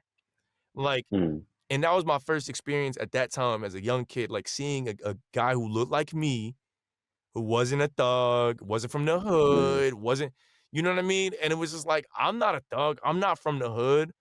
I'm not an actor, but I'm like that guy, you mm. know? And I don't know how I ended up there. What was No, the question you were you asked? talking. I just It's related though. You were talking about being the oh, only. only black person. I was talking about it at your job, but I didn't realize how far back Yeah, like it started in it went even school. farther than that. That's what Yeah. happened. So I was used to, particularly because I started getting into honors classes early, I was Mm. used Oh, to right. Yeah, being yeah, the only black person or the only black male in my class. yeah, yeah. So when other black kids got in my class, here's a class that had black kids in my class with band. There was black kids in band. In my gym Yeah. class, there was other black kids, and maybe in my Spanish classes. But Mm, other than that, like my honors math, my honors English, sometimes there'd be one black dude. Usually I was the only black kid. Sometimes there'd be a couple black girls. And they were, and I knew I had smart black friends in my school. Some of them were Yeah. smarter than me, but they didn't apply themselves in education that way. Part of it was cultural, Right.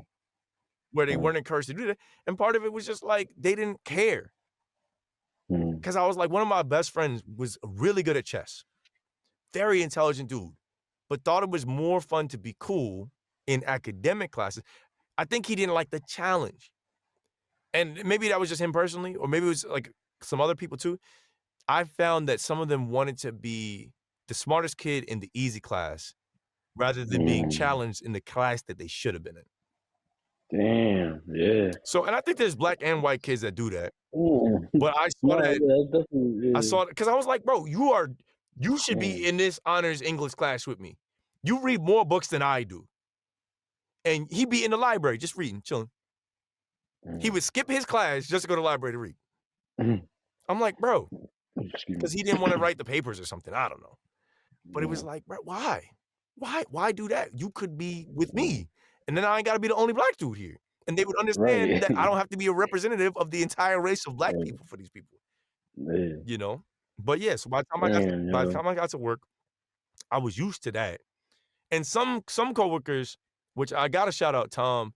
Tom would be like, "John, we're going to the bar on Friday. You wanna come through?" Like, Tom would actively look to invite me to do stuff. My manager, Steve, he Mm. was cool. We didn't always see eye to eye, but Steve and Bruce were both my managers, and they were cool. Like, when we did go to, like, trips to New York, they're like, "John, come with us. We got a business trip. We're gonna, celebrate with the client and blah, blah, blah." I never felt overt racism.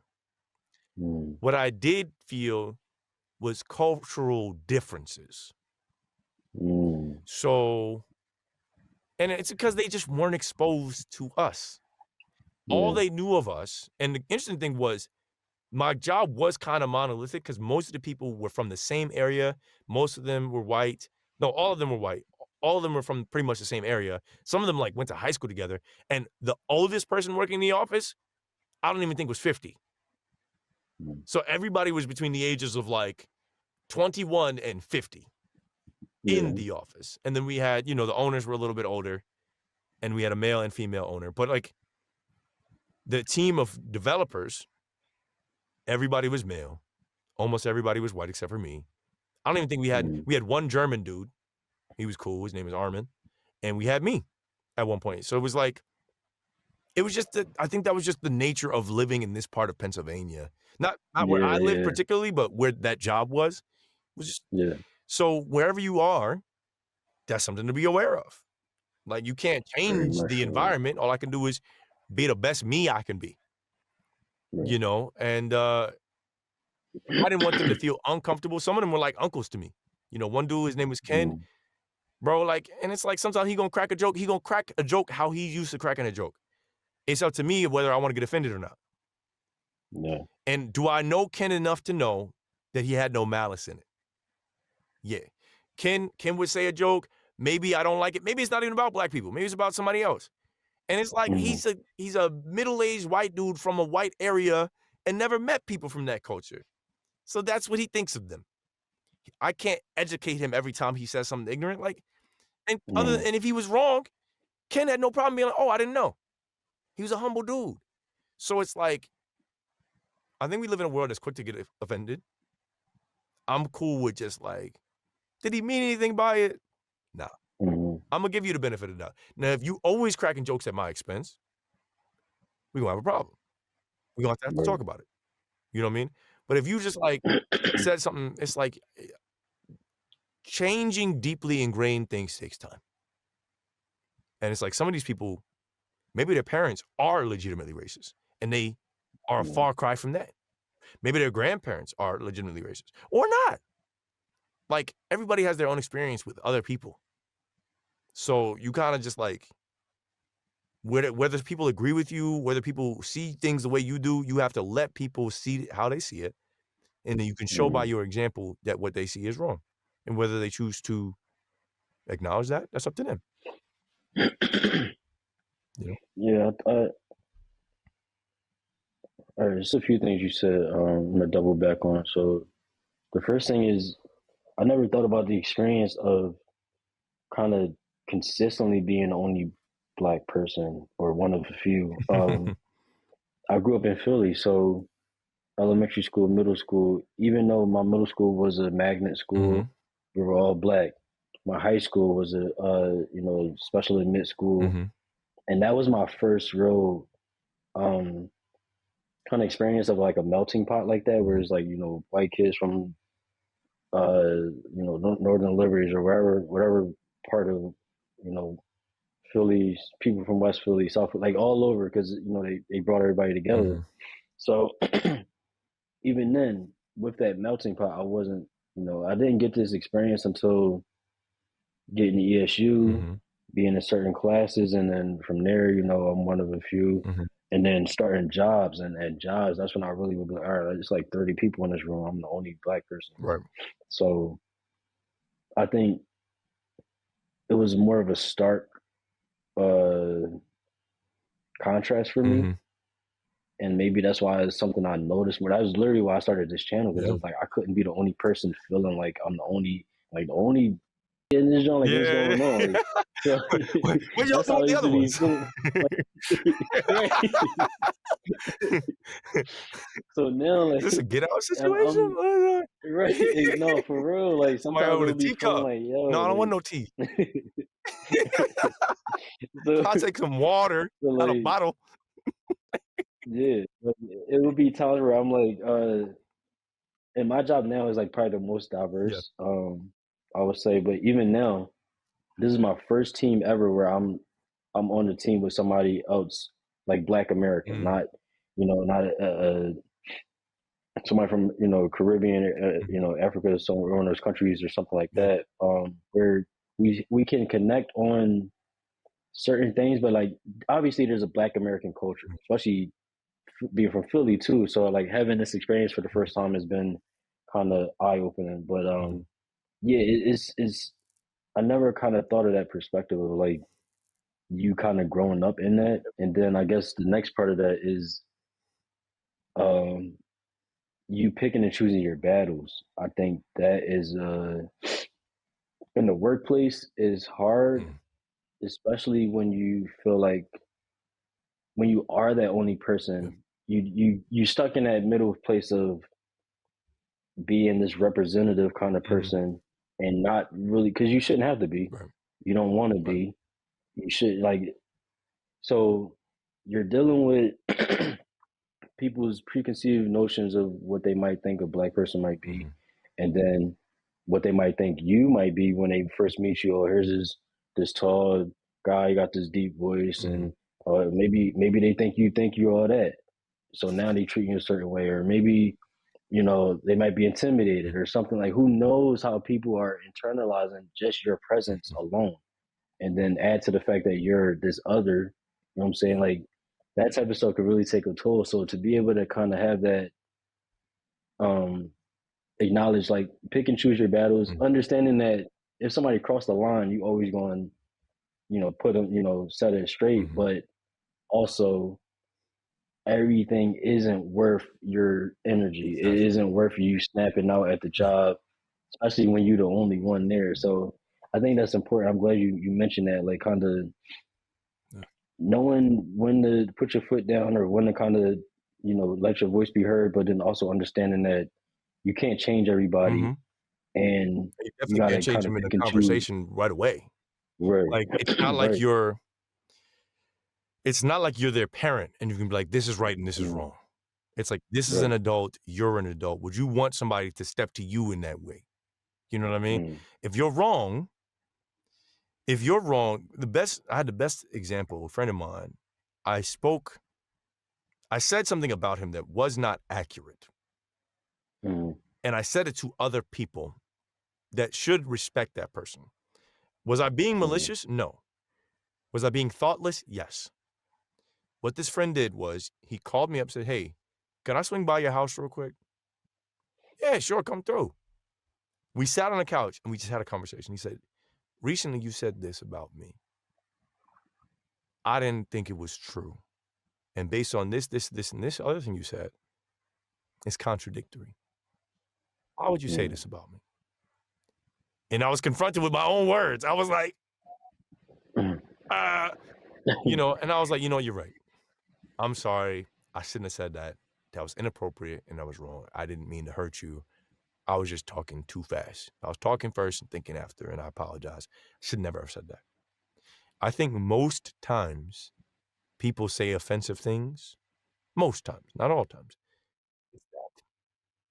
It's talking before thinking.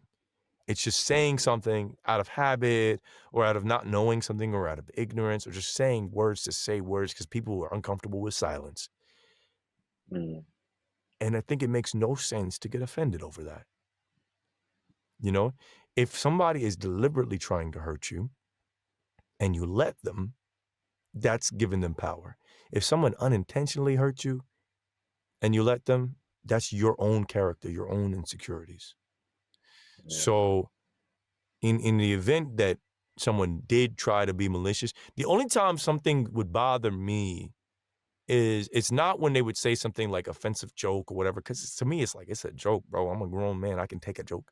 If you can't take a joke, then you need to get some help. If they said, here's where I would take note. I wouldn't always even correct them. I would take note if they said something like, oh, you're one of the good ones. That type of thing would bother me. And instead of addressing it, I know that person usually has too much of an opinion for me to change. If somebody incidentally cracks a joke about black people and they're just like slightly offensive, it's like, yo, bro, I wouldn't say that. Or yeah, no, I wouldn't get them a bucket of chicken. That's not really funny. You know? But if you're like, oh yeah, well, you know, John, you're not like everybody else. You know what I mean? Like, I see how you see us. Yeah. Now I have to be the representative.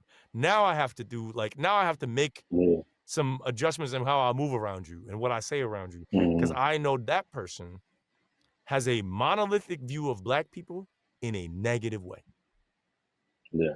And so it's like, and because of my skin tone, even though both of my parents identify as black, my dad is a pale pink man, but he identifies as black. And my mom has a nice, beautiful chocolatey complexion. Both my parents identify as black and have never identified as anything other than black. They're like, yeah, I got Native American or blah, but they're never like, I'm black and Native American. They're like, I'm black. So for me, I've identified as black for the majority of my life. At this point, and my daughter, her mom is like kind of like me. Her dad's like, her mom's dad is Trinidadian. Her mom's mom is like, I don't know exactly what she's made of, but like none of them are like darker complexion per se. Her mom is similar in complexion to me, maybe a little bit browner, maybe a little bit, depending on whether she gets more sun, you know? And so my daughter is a little bit lighter than both of us. I don't really mention race to her that much. I ask her how she sees things, just to see how she understands. And I also want to find out what she's being taught when she's not with me. Because although race is important to our experience, I don't want her to look at everything through a racial lens. I want her to be able to see people as people. I want her to be able to accept people, whether they're black, white, tall, short, fat, ugly, skinny, pretty, disabled, enabled, 2 eyes, 3 eyes, whatever people are. I want her to see people as people before she sees a race. So I don't make, when she presents that question to me, which inevitably will come because of exposure in school, we'll have that conversation. But I know that if I emphasize being a black woman to her, what's going to happen is she's going to identify herself as a black woman, but she's light enough where some black women will point at her and be like, you're not like us. And she's dark enough where white people will know. They know you're not like them. So she's in the middle ground that I had to play in my whole life. And she's smart and she's observant. But I want her to be kind before she's anything else. And so far we're doing a good job. Her mom and I are balancing it out. She's the sweetest little girl. More than anything, she is a human and she is a kind human. Everything else is just adjectives. You know? Yeah. That's cool. I like that. I think, you know, like you said, obviously at some point she's going to come to you with those questions and stuff. But I think kind of not putting your kid in that box of, you know, you fall into this exact kind of whatever, because good or bad, there are connotations to being put or labeled. I would say I'll put it that way. So, kind of being able to define yourself to, you know, to your own liking. I like that a lot, because I think the cultural thing you were talking about before, where the black kid is not the smart kid, you know, or, you know, they might go more towards a certain thing. Like, I think if we can step outside of these constraints that we've kind of low key allowed ourselves to be put into, um, and is more so like education within ourselves and stuff like that. I think that's definitely a good way forward. So I like that thought process there. Let me see if there's anything else I got for like being in this field. So I wanted to quickly touch on how this has been in what you do now. So it seems like, thankfully, you know, in your first job, you didn't have too many problems with, you know, overt racism. Uh, Obviously, you're going to deal with microaggressions, people making, you know, dumb jokes and stuff like that. And then it's up to us to kind of decide how is it deep enough to go to HR, deep enough to kind of address this thing to this person or something like that. Like, that's kind of the line you got to toe, which sucks. But doing what you do now, kind of, I want to say faceless, because of course you're advertising and stuff like that, but like, is your voice, you know what I'm saying? Like, if you wanted to, you could maybe do this in a way where people might not know what you look like, you know what I'm saying? So like, how has your kind of outlook on race in general kind of navigated you through this new field that you're in, this new lane? Let's use a term that's common in my field: ethnically ambiguous. That's the term. That's one of my favorite terms, bro. Because here's the thing: in more recent years, I actually do sympathize with white voice actors, even though the majority of the work they've had the entire time. Cleveland from Family Guy, voiced by a white dude. Almost everybody on The Simpsons, voiced by white people, regardless of what race they are. So for the vast majority of history, the only black people that have really made waves are like Cree Summer, Phil Lamar, and Phil Lamar doesn't just voice black people. Phil Lamar voiced the Jamaican on Futurama. He voiced Samurai Jack. He ain't Asian. You know what I mean? But he was the voice of Samurai Jack. Phil Lamar also did John Stewart, Green Lantern. Dave Fennoy, he's another one who's done a lot of video game characters, whatever. Here's the thing about being black in this particular industry. You gotta, like, here's the thing. Even though I say I'm ethnically ambiguous, that doesn't mean I deny my blackness. I fully accept my blackness. You know what I mean? And I use it when I can, because it's, in some ways, it's an advantage. I can do jobs that some white people can't do. And I'm proud of the fact that I can do a good job in representing people like me. Some jobs I've gotten because I was black. Black author says, I want a black narrator to read my story. I'll read it. You know? But just because I can narrate a black man's story does not mean I can't narrate a white man's story. Now, granted, I will say this, and this might be controversial too. A lot of people in my field, especially getting into the field, new people that don't really understand the industry, but they're like, we live in an era of representation. We got to have it. I'm a proponent of whoever's best for the job does the job. If you audition and you did it better than me, if you could believably be the black character on the screen better than I can and you're a white guy, fine. But I'm going to make it really, you better do a really good job. That's all I care about. I don't care about the fact that, white people have the job. I don't care. I don't want a job because I'm black. I want a job because I fit that role. I played a tree the other day. Trees don't talk. They don't have a race. They don't have a verbal communication. In my industry, I played a rock that had no words. I just made sounds. You can be anything your imagination could come up with in voice acting. You cannot Yeah. represent everything. I did a job, got paid to do a job where I played an old Italian man. Mm. I had to be in some Italians out there to play the old Italian man. Yeah. But they Right. hired me because they liked the way my voice sounded. 'Cause Yeah. that's why I love what I do. It doesn't Mm. matter what you look like. It matters what your skills are. It is the Mm. most skill-based thing I've ever done, and the skill ceiling is really high. And then you can be super skilled and still not get it because they just wanted a different voice. They wanted somebody who Yeah. made different choices. And the way you live, the Yeah. way you think affects your performance in a way. I need to stop putting my hands up because I might mess with the camera.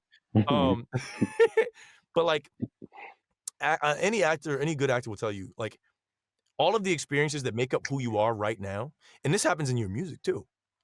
All of the Mm. experiences that make up who you are right now affects the performance that you give, Definitely. which is another reason why AI 100%. really doesn't do very good when it comes to acting. You can Yeah. make an AI shout. You can make an AI say Yeah. words and imitate something well. It's just lifeless It though. cannot It's not use very. life experience to inform Yeah. its performance. Right. It can use billions of hours of footage. It still has Mm. never lived.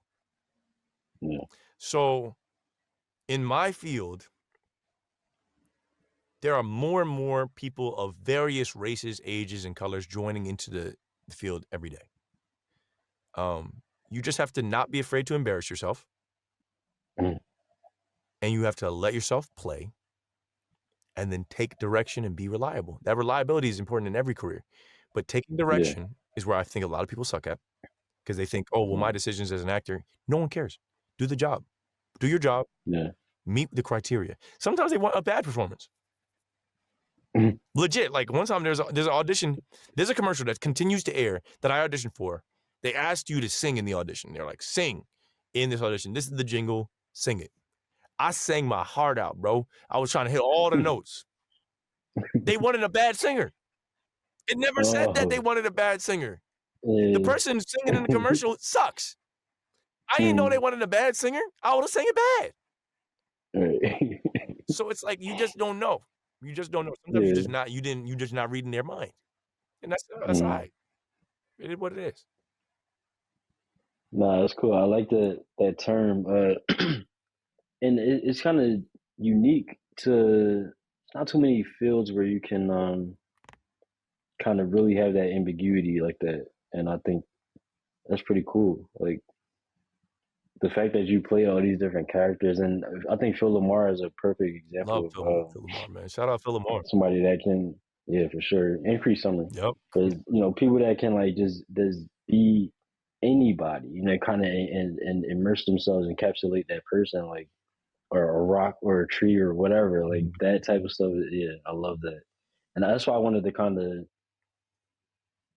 like ask about your experience before in tech, because Mhm. obviously people want to get in tech or whatever. But like even in what you do now, I think the parallels or even the contrast or however you want to look at Mhm. it, like that um kind of being in the office, being around Mhm. people, that environment of where whether you like it or not, your race could impact certain Mhm. things, and then to come into a field where it doesn't matter as much. Like, yeah, you might get a job because you're black, or they want a certain type of person to do it, Mhm. but overall, that'll impact you less. And I think that's pretty cool. Like, I can't think of too many things where you can kind of have that type of ambiguity there and not um, really impact you. And it really just comes down to the talent and the skill level. Yeah. Like And no biases, I would that say type of stuff. it's definitely an advantage post-pandemic. Mm, Pre-pandemic, although there were home studios, they weren't as common, and you did okay. need to be able to go. Because I was talking to Gabe about it. He said he used to have to fly out to Mm. LA. Oh wow. They Okay. would pay for him to fly out to LA, which is cool, Oh, but he but still had imagine to. having to Yeah, leave but your home every time you have a big job or a series of jobs. yeah, You gotta go to LA, yeah, be in the studio, or be in New York, be in the studio, and there's studios in Texas. So he had to leave mm, his whole state Just to go. to do the joints. So it's like, bro, Yeah. and then they're like, okay, we accept that during the pandemic, a lot of voice actors had to work from home. Matter of fact, Mhm. my ears are so trained and I have such good headphones now, I can watch a movie and tell if it was recorded during the pandemic. Oh, Because I wow. can hear, especially That's animated good. stuff, I can hear the difference in the home studio. Like, Mhm. sometimes I can hear like, "Oh, there's a little bit of reverb in that particular actor's lines. Why is that one sound?" Mm. They couldn't quite match it to the studio sound of the other people. That's Bro, crazy. my ears, I feel like I have a superpower now. But to Yeah. kinda answer your question about tech and about what I do now, Mhm. because my background in tech actually benefits me very much in what I do. I, Yeah. I'm just extra computer literate. You know? So when my clients are having computer issues, I'm like, "Oh, did you check this? Did you check that? Did you check this?" It's like Right, when the yeah. engineers are having issues, I was like, "Oh, did you check this? Did you check Yeah. that? Did you check?" They're like, You "Oh, oh, oh, let me switch." When I have like I have a Mac, we're on my Mac right now. I have a PC. I'm able to handle certain Mhm. things if I get certain file types. I can manage file types easier just because I Yeah. understand it. Just having Yeah. the understanding of the way computers work enables me to, 1, be my own IT, 2, Yeah. help other people making their lives simpler. 3, I'm aware of like different file types and different systems and different software and how Mhm. the software works. And I'm like, oh, you guys are using ServiceNow. Oh, you guys are using, you know, Workday, or you guys are using this.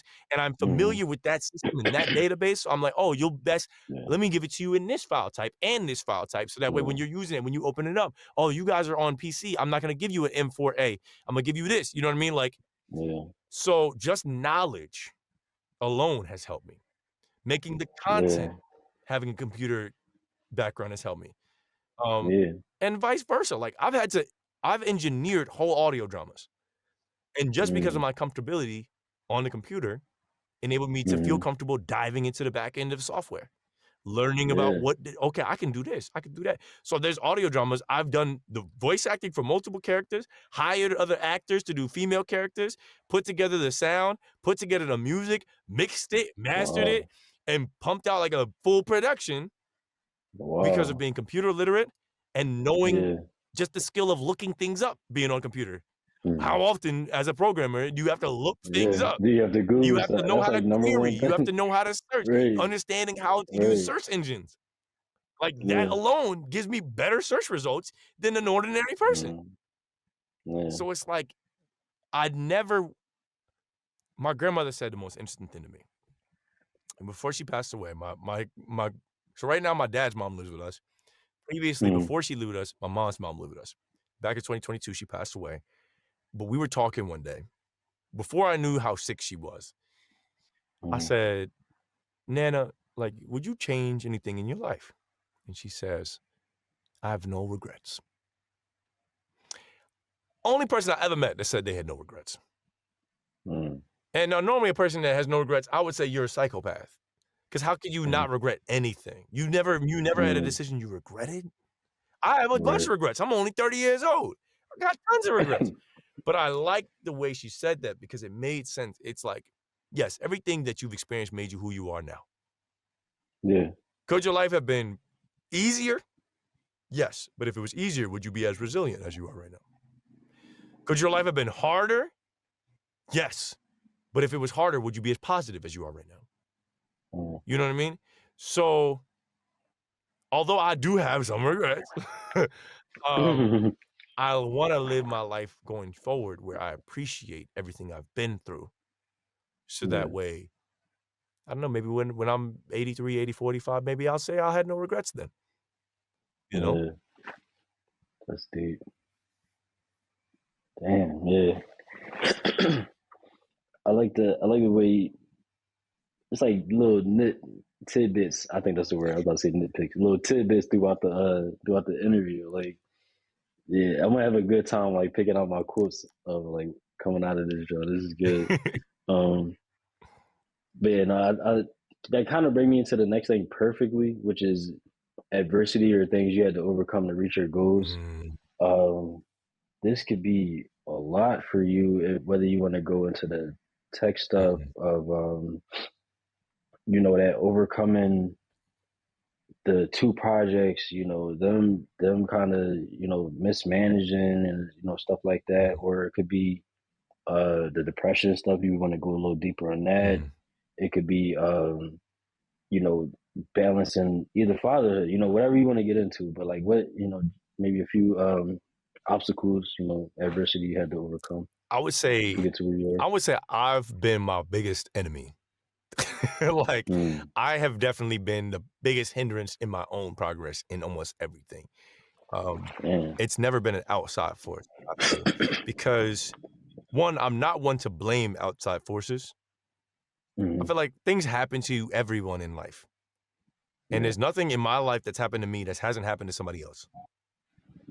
There's nothing new. There's nothing new, really. Hmm. Just the only difference Right. is I'm experiencing it.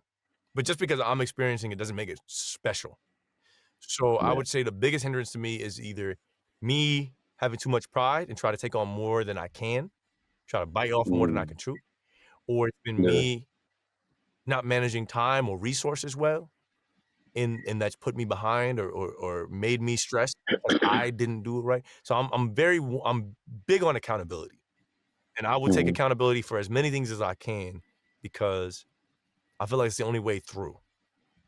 As soon Yeah. as you For start to sure. like, well, because of this and because of that, and it's like this happened to me. That's to me, that's victim mentality, and I don't think I'm a Mm, victim.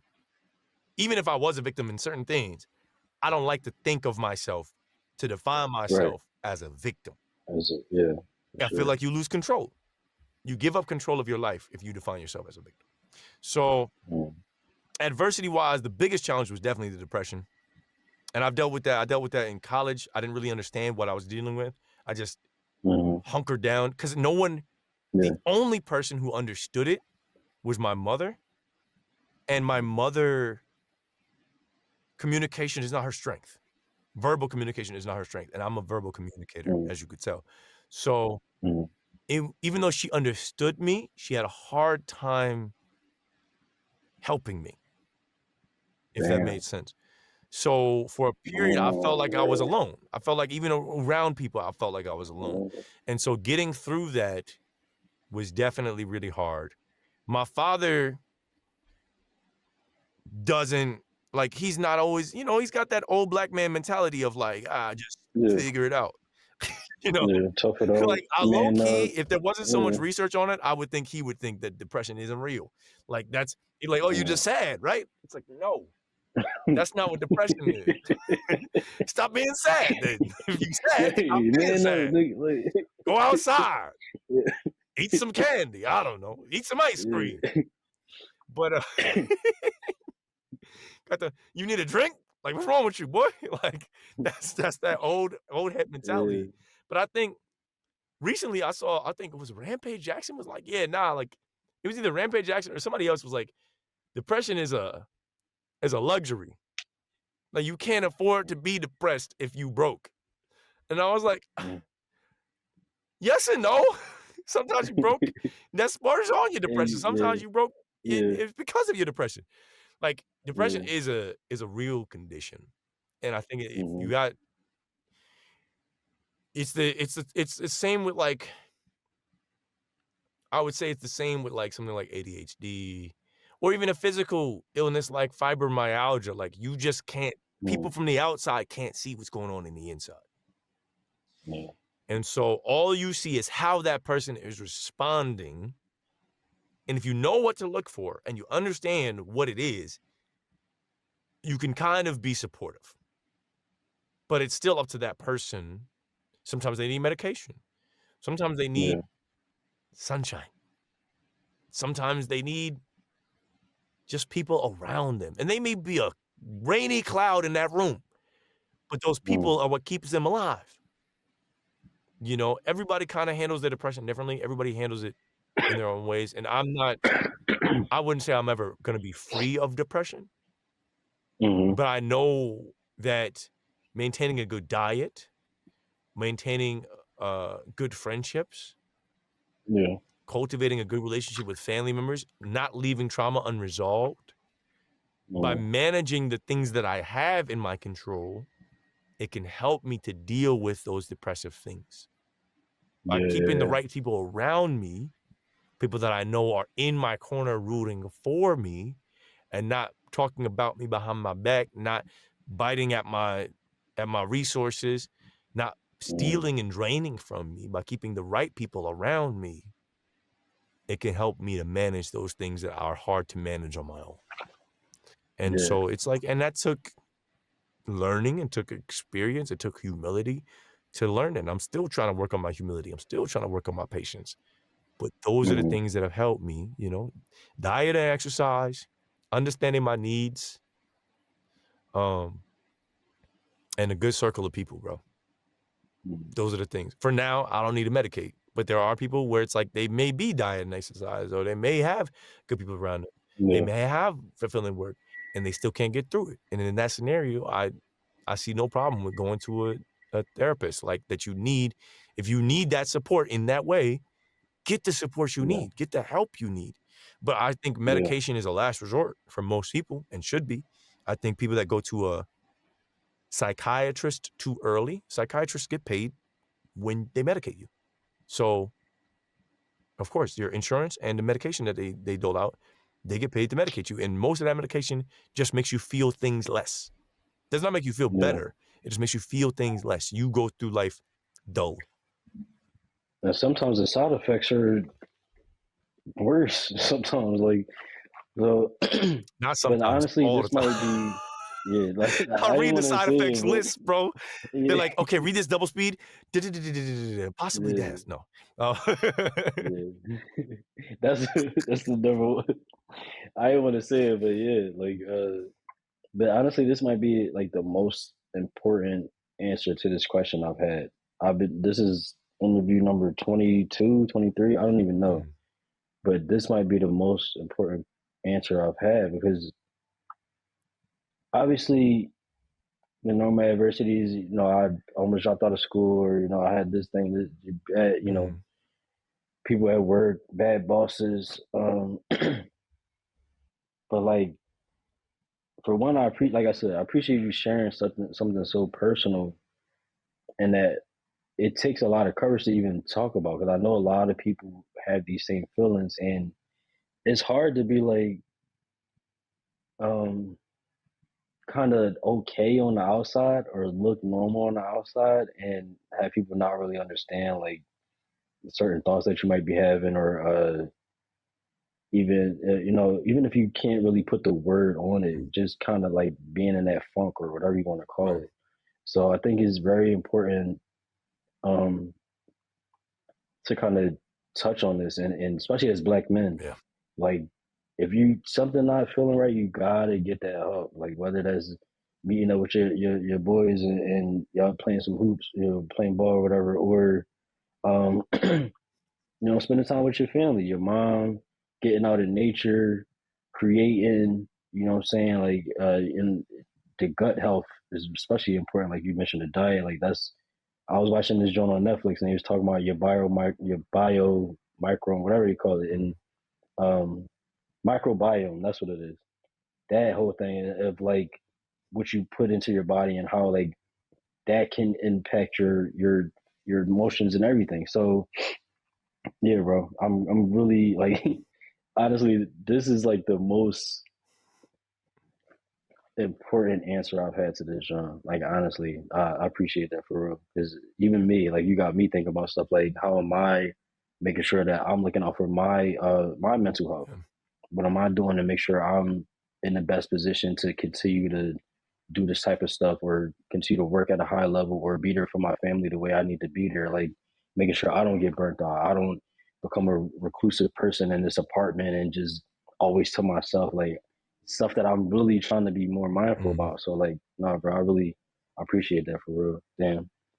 Um, all right. So on a higher, little lighter note, mm, uh, I'm good. I want to get into not only your journey, but like where you kind of see you being such a kind of introspective, self-aware kind of person. Like, where do you see yourself going? Not just professionally, but you know, personally, family wise, romantically, wherever you want to go with it. But like, where do you see yourself going like 5, 10, 15 plus years beyond? And then the last part of this question is, what does retirement look like for you? Because it also doesn't seem like you're somebody that will ever just sit still. So I'm really curious about that. So like 5, 10, however you want to do those that range, and then like, Wow, what does that's retirement look for you? that's a loaded question. All right, Yeah, it's pretty big. 5, 10, 15. Hmm. I'm in a place now where I think while we live in the world that we live in, generational wealth is important. Hmm. I want my daughter to not have to take on college debt. Yeah. So whatever I need to do, whether it's even if that's even what she wants to do. My daughter Hmm. is 5 right now. She wants to open an ice cream shop. Who knows what she's gonna do, 10, Yeah. 10, 15, 20 years down the line. But I want her Yeah. to be able to do it Hmm. if she still wants to open an ice cream shop when she finishes high school. By investing now, maybe she'll have 20, 30, 40 grand to use, Hmm. or if she wants to go to a trade school and learn whatever Right. she wants to, culinary or whatever, prepare herself for that. I want her to Hmm. be able to have some things that she needs. I don't want her to have to take out, 10, 20, 30, $40,000 in debt just to go to school Yeah. or she wants Yeah. to travel. Because as a parent, like, you don't live for yourself anymore. Like, Right. and some people Right. don't like that. Some people are like, oh, well, it doesn't matter. You had kids. Your job is to raise them. Yeah. Let them have the life that you couldn't have. If you didn't live the life that you wanted to live, help them to live the life that they want to live. Not the life you want them to Yeah. live, but the life Right. they Right. want to live. I think that's important. Mm. That was one mistake I would say. I love my parents very much, and they did the best they could. I don't think they really understood how to teach me how to live the life I wanted to live, because I don't know if they were able to. No, I lied. They were able to live the life they wanted to live for a period of time. Mm. They had us. They moved out here, and then my grandmother was old and disabled, so they had to help her a lot. But early on, they Yeah. were just like a couple with no kids doing what they wanted to do. Hmm. And I think if you want to be a couple, I think that's important. Like, figure out what you want to do as a couple. Like, if you want to have Yeah. kids, I'm as a father, I'm okay not having any more kids. I'm not gonna have any more kids unless I'm married because it's just too hard. Hmm. I'm not a Nick Cannon type of person. I don't see me having a bunch No. of kids in a bunch of places. One, you gotta be independently wealthy. Two, Yeah. I'm not trying to have a harem of baby mamas and all these kids Hmm. that I can barely remember their names. That's not really the Yeah. kind of dad I wanna be. My Right. daughter is at the perfect age right now. I'm glad I could be as present as I can be. Would I like to get married? Yeah. Is it number 1 priority? No. It may be top 5, Hmm. Hmm. but there are higher priorities I have right now. I learned from, are you familiar with Lewis Holmes? Maybe. I think he's a former professional athlete who has a podcast now that's, I forget what it's called, but it's a really good one. He interviews people, like, about relationships and careers. Okay. Um, and he said that when he was dating his wife, his now wife, they went on a date. He said relationships always broke up when they would ask him what his priorities were. And he said, I'm going to tell you, but you're not going to like it. For him, his number 1 priority was his health. He said his number 2 priority was finding fulfillment in his career, and that she would be his number 3 priority. Some women are okay being number 2, but number 3, that's Yeah. why most of his relationships ended. But he explained, he said, my number 1 priority is my health. And I'm not saying these are my priorities, but I understand it, and I like the way he thinks. His number 1 priority was his health, because if he was able to maintain his health, then he can be 100% for her. Yeah. For He everything can else. be present. Yeah. He can accomplish things. So by taking care of his health as his priority, he can live the life he needs to live. If Yeah. he's not healthy, how can he do any of the other things? Right. Being fulfilled in his career allowed him to not put that pressure on the wife. He's able to feel like he's the best man he can be, so that way when he comes home, He left everything on the table. And Yeah. now he can be the best husband he can be because I'm accomplishing things. I'm doing things for our family. I'm building. So I'm Yeah. healthy. I'm an accomplished man. Now I can be the best man I can be for you. Because if I'm not doing Yeah. those two things, what do I give you? What kind of, yeah, exactly. So I like the way he thinks. For me, my number one is my spirituality because my spirituality leads to those other things. If I take care of my spirituality, I value my body. I value the gifts I get in this life. If I take care of my spirituality, I prioritize my woman the way the Bible says I should put a woman and treat her delicately, with respect, with love, with concern. I would be a good husband because of the way the Bible says for me to live. I would be a good father because of the way the Bible says for fathers to treat their children, to lead, to teach them at every opportunity. So for me, my spirituality is first. But it leads into those other things. It leads into being a family man and being loyal. It leads into showing love to all people, but especially those within my household. It leads into me being reliable, honest, trustworthy, hardworking. So if I maintain my spirituality, all those other things come with it. So that's kind of how I see things. So when it comes to like going forward, 5-10 years down the line, I want to be a spiritual man. I want to be a reliable man.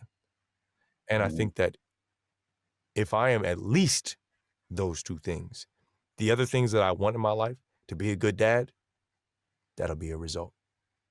To be consistent in my work, whether I'm still at the hotel, because I like the job, I like the owners, I got a chance to meet them, we have a good relationship. They hired me low-key, partially because of what they saw on my resume, which had nothing to do with hotels. And they're already looking to put me in other positions. So while I'm here, that helps offset my taxes and is a flexible job. Right now I'm working there part-time and I can still do my other voice work stuff. So I have some consistency in work and I still able to do my voice acting. I think I'm gonna do voice acting until I can't talk no more. Yeah. I love it, bro. This is the first time I'm in a career where I really think I could do this until I die. Damn. So I know I'm gonna be voice acting. 5 years from now, you're just gonna hear me in more places. That's all it is. The biggest difference will be upgrading. Maybe I will sell this house because it'll be worth even more. Probably in 5 years, it'll be worth over $400,000. My parents can retire, buy a house in Georgia or wherever that they could buy cash. You know, I'll take my portion of the house and go where I want to go. Buy a house and whatever. I don't want to have an expensive life because I'd like to save and invest for myself and for my future because I don't want to have to rely on Social Security. I don't expect that there will be Social Security when we are able to retire. Yeah. I think by the time we are able to retire, retirement age will be 87. And cost of living will be $180,000 a year.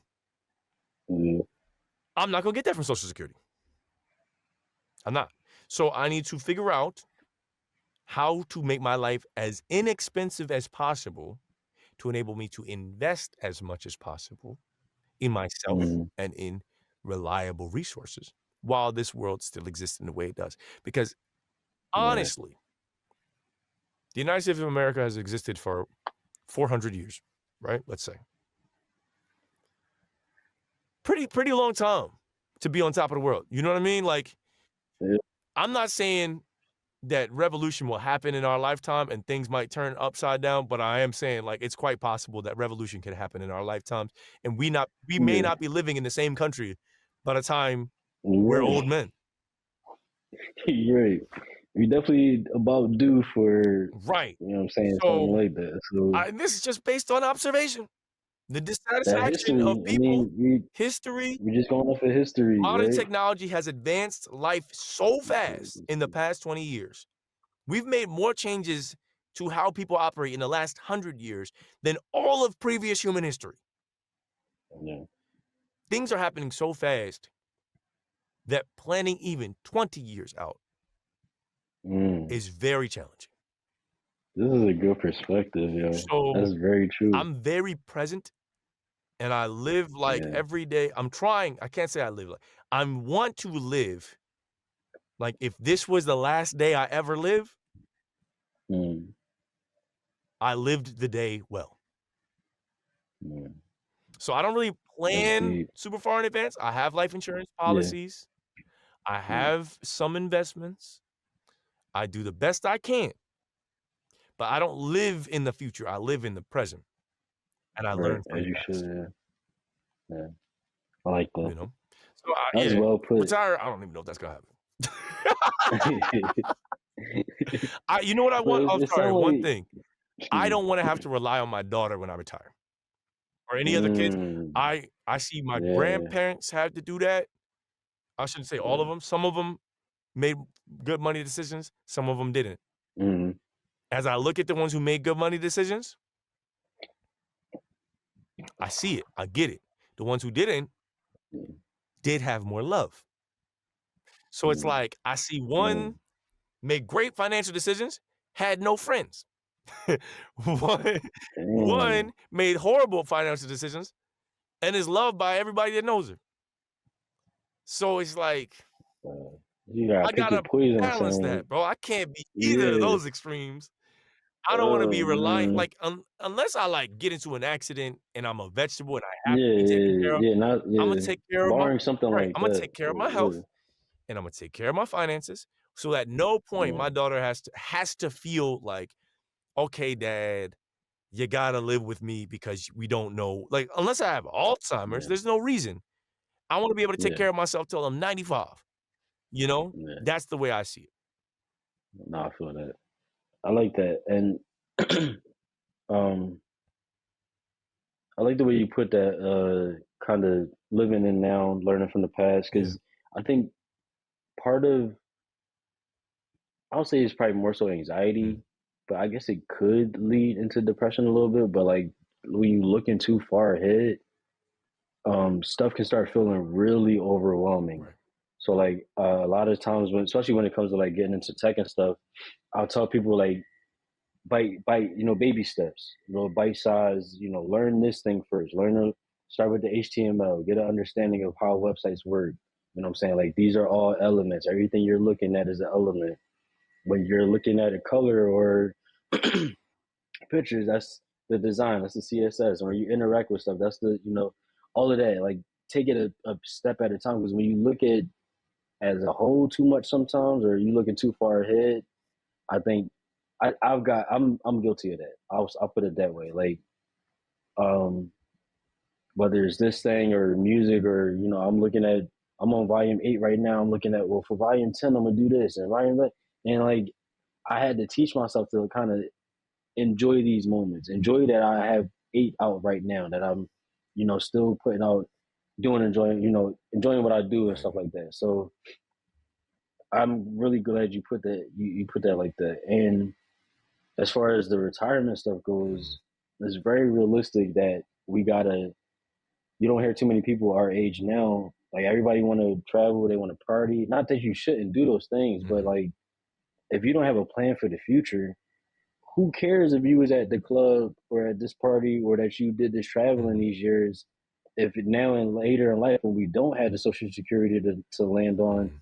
man, you are relying on your grandkids Mhm. or your kids or whatever. Like I think that's like a level of realism that we don't really see a lot nowadays. Like you got to really understand that a lot of people are not going to be able to retire in the traditional sense that they think. I agree. So I'm glad you mentioned that stuff. And I'm sorry, just on the point that you just made No, no, no, go too, ahead.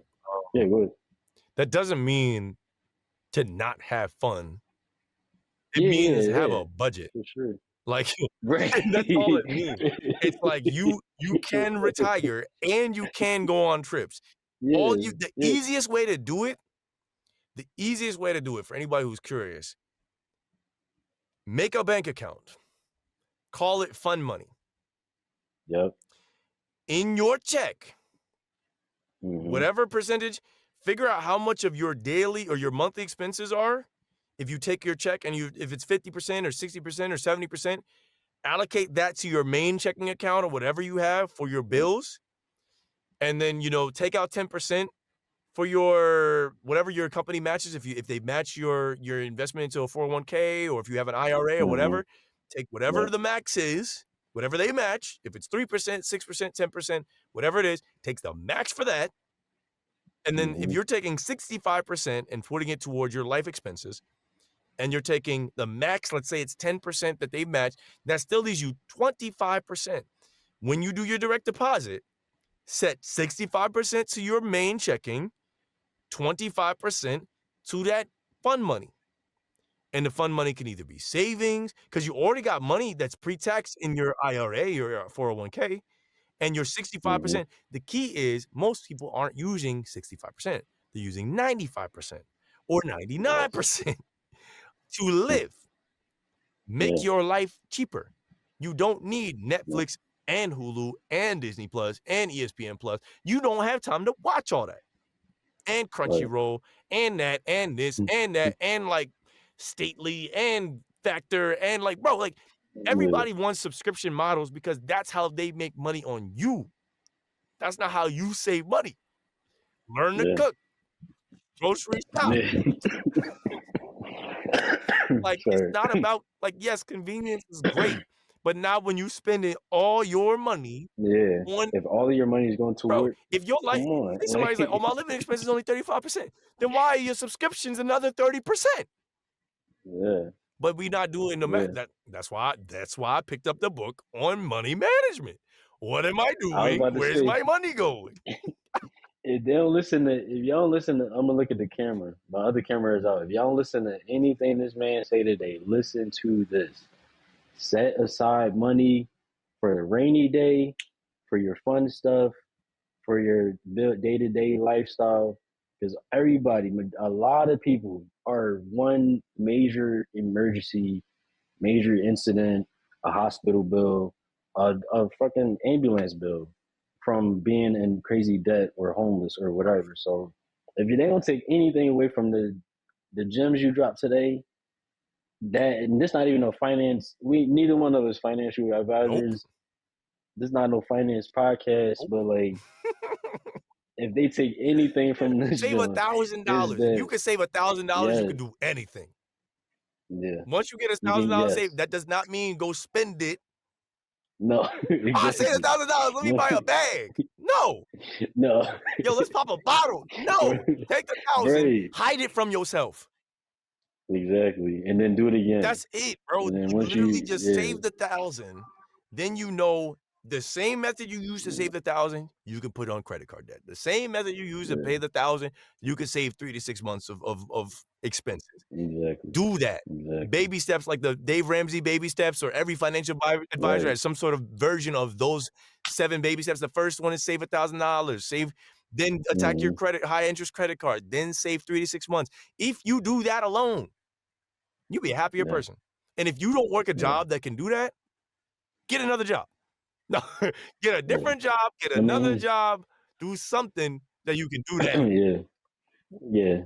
And it starts with living cheaper. Yes. Like my uncle, one of his favorite things is like stop spending money. He says it in a much more funny way, but the gist of it is stop spending money. Yeah. Like where you can cut back, and that's like your main point. And if your job is not allowing you to do certain things, like that's when you really got to budget and everything. But like I said, this ain't no finance Yes. podcast. If y'all gonna take heed to anything, though, it's this financial advice right here. But again, we not that's not what we do. But that leads us into the next thing, which is what tips do you have for someone that's trying to do what you do? But I'm gonna extend it a little bit Okay. more. What tips do you have for people in general? Because you dropped multiple gems today. Like honestly, between the stuff your folks told you, to stuff you got from books, to stuff like so, you dropped a bunch of gems today. So I'm gonna have you do that, and then after that, you could just do anything you want to plug, anything additional you want people to know, whatever like that. But we're gonna start off with just kind of tips you have for people. Sure. I'll give a tip, and this is like by observation. I have a friend. His name is Todd. He also has a podcast. And the thing I learned from Todd is one of my favorite things I've learned from somebody. Because Todd is like diametrically the opposite human being of me. Mm, But Todd is incredibly consistent with the things that he wants to do. He's mm, consistent at the gym. He's consistent in making the content that he wants to make. He's consistent in bugging me into doing things for him. Like, he's just that guy. And I admire that because that's the thing I lack. I would say I'm skilled at a lot of things, but the thing I've struggled with my whole life is consistency. Partially, I think it's a little ADHD. I get bored with stuff. And partially, it's just like, no, I think that's it. I think it's just that I get bored with stuff. Like, I just be like, I figured it out. I'm good. I'm gonna move on and do this Yeah. other thing, which is Yeah. why I like what I do so much. But Todd's level of consistency, particularly with his gym and training, has shown me how important that is in everything else I do. And so I think when it comes to anything, more than talent, more than skill, more than intelligence, is consistency. You can have a garbage Yes. plan and it's just like, Yeah. do something. As long as you are iterative and slightly get better every time you do it, you will eventually succeed. It may take you a long Yeah. time. You Yeah. could be a terrible rapper, but if you decide to write down rhymes every day, after 100 days, your rhymes are gonna be better. Yes. Yes, they will. If you could perform every day for yourself in the mirror, your performances will be better. It'll be smoother, your diction will be better. The way you find Yeah. your vibe, the way of you being yourself will be better just Right. because you are Yeah. consistent. So I think, and there are rich people that are like that. They're not the smartest person, but they are consistently doing the right thing, consistently listening to the right people, consistently hiring people that know how to do their job very well. And that person who knows who to hire consistently will make bread. Yeah. So I agree. that's like, for me, my 20s was learn patience. My 30s is learn consistency. So as far as like career, specifically in computers, consistency is being at work on time, making sure that you're learning every day because there's so much to learn, Yes. Yes. making sure that you're testing iteratively, and making sure that you document well. Yeah. If you do those things, you will grow in the computer science field. Yeah. If you're in the computer security, doing your checks, communicating when issues go wrong, being present and available to deal with issues when they come up, not if they come up, and being prepared with an action plan on how to do those things consistently. Yeah. In voiceover, train with coaches that are reputable, not just Joe Schmo. I had a coach that was like a Joe Schmo. He hit me up in my DMs. It was like, hey, do you want training? And I was like, what? I didn't even talk to you. And he was like, I'll give it to you for free. I said, this sounds suspect, but I tried and anyway, and he was kind of suspect. So I never worked with him ever again. But I've had great coaches since. The key with my thing is consistency in paying attention to how things sound, how people interact with each other, what real conversation sounds like, working on your diction, making sure that you have the ability to sound proper and improper, and what improper actually sounds like. Because one challenge, people think writing phonetically helps some people. It does, but it also makes them come up with accents that don't make sense. It also makes them come up with saying things in a way that no human being would ever say it. So, like, paying attention is one of the most important parts of what I do. Paying attention to other actors, paying attention to the way things are worded, and having a good understanding, like, comprehensively of what is meant by what's said and not said. So that's all in paying attention, good coaching, reading every day aloud. Doesn't matter what you read. And then mimic things. Do your best to mimic things. I create characters by mimicking real people in my life. I meet people all the time, and I'm like, that person talks interesting. Like a way of speech that I would love to incorporate now is the way the people in like particularly Baltimore talk. Baltimore talk is so unique and so bizarre to me. I almost can manipulate. Like I'm gonna spend some time in Boston. I guarantee you, not Boston. Boston people and Baltimore, because Boston people talk funny too. But I can understand Boston people. Baltimore, I don't know what some of them are saying. But I guarantee, They got a whole bro, if language. I spend time in Baltimore for like 6 months, I'm gonna be able to Mm, create brand new alien voices mm, because of the way they speak and the sounds they create are so different. The cadences, the rhythm. So paying attention, mm, super important what I yeah, do, you know? yeah, That's all no. I got. No. That's good. No, that's solid. It's underrated how what consistency can do for Right. you, and just kind of just doing something over. I mean, practice makes perfect. Like there's so many cliches you could say. But going back to the basketball analogy from before, like if you are one of those people that can somehow make it to that level, that only really comes from consistency, putting up thousands of shots. You know what I'm saying? Like running through drills so many times. Basketball, you dribbling millions of times at this point. Like like with certain levels of stuff that you got to reach Yeah.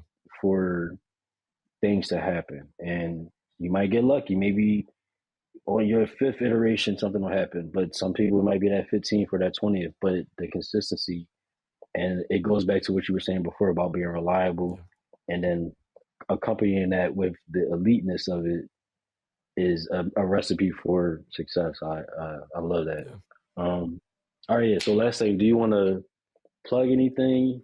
Plug your services, maybe something you're working on, whatever you want to get into. Yeah, you know what? The best way to tap in with me is via Instagram or TikTok or YouTube. Actually, I'm about Mm. to hit 1,000 followers on TikTok soon, and I've only been using Hey, TikTok consistently for about a year, so that's cool. I'm not like a mm, huge TikToker or nothing, but yeah, mm, tap in with me. I always like to answer DMs because I feel like connecting with people is one of the most important things we can do. yeah, I have a mm, website. It's www.johnny-unite-us.com. mm, So you can check mm, out, no, I put up recent work on there, commercials, animation. I'm working with a new YouTube channel called Starbound HFY. If you like sci-fi stories, mm, definitely worth checking out. You probably already heard me advertising for Rayo's Homemade. As an old Italian man, you didn't know it was me. mm. No.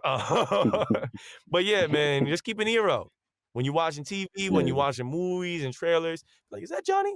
That's probably Johnny. And if you have an audiobook that you need recorded, or if you have a commercial that you want to do, you want to consult with me, feel free to go to my website, contact me there. There's a contact form, or hit me up on any of my socials. All right, that's it. perfect. Sounds good. Yeah, I'm gonna throw the your what do you call it? Username, At the at, yeah, handle, yeah, username. I don't know what you me call it neither. now. I'm gonna throw that up there. I'm gonna throw the site up there too. Right. But yeah, bro, I appreciate you taking the Pleasure. time to do this again, yo. You came in like this is my first interview back. I haven't done any other Wow. videos. I wanted to do one for just a solo John. I haven't gotten even the chance to do that. Mhm. So coming back and doing this John with you, having you come in here and really like it's been over a year since I it might be over almost a year since I dropped, over a year since I've done any interviews, any videos, anything. So like this has really lit that spark back in me, bro. Like just hearing you talk, hearing you go through your story, even though there's certain parts I heard before, it's like a new thing for me right now. So yeah, bro, I appreciate you You had coming, some great joining. questions, dog. Those Um, are those are really oh, well thought out questions. thank you. No, you had some great answers, bro. I can't wait to like clip this John and Yeah, feel free to tag me. man, yeah, I'll share it on my yeah, socials as for well. sure. All right, but yeah, no, you definitely gonna touch somebody with the stuff you shared today. So again, bro, I appreciate you. Um, yeah, I think that's it. You got anything else before I sign off? I'm good, man. I'm gonna go. I think I've got some family over playing cards upstairs, so I'm gonna go beat up on them real Oh, quick. yeah, you gotta get in there. All right, well, this has been another episode of My Tech Story interview series. Appreciate y'all. Shout out to Johnny or Jonathan. Um, I gotta get used to that.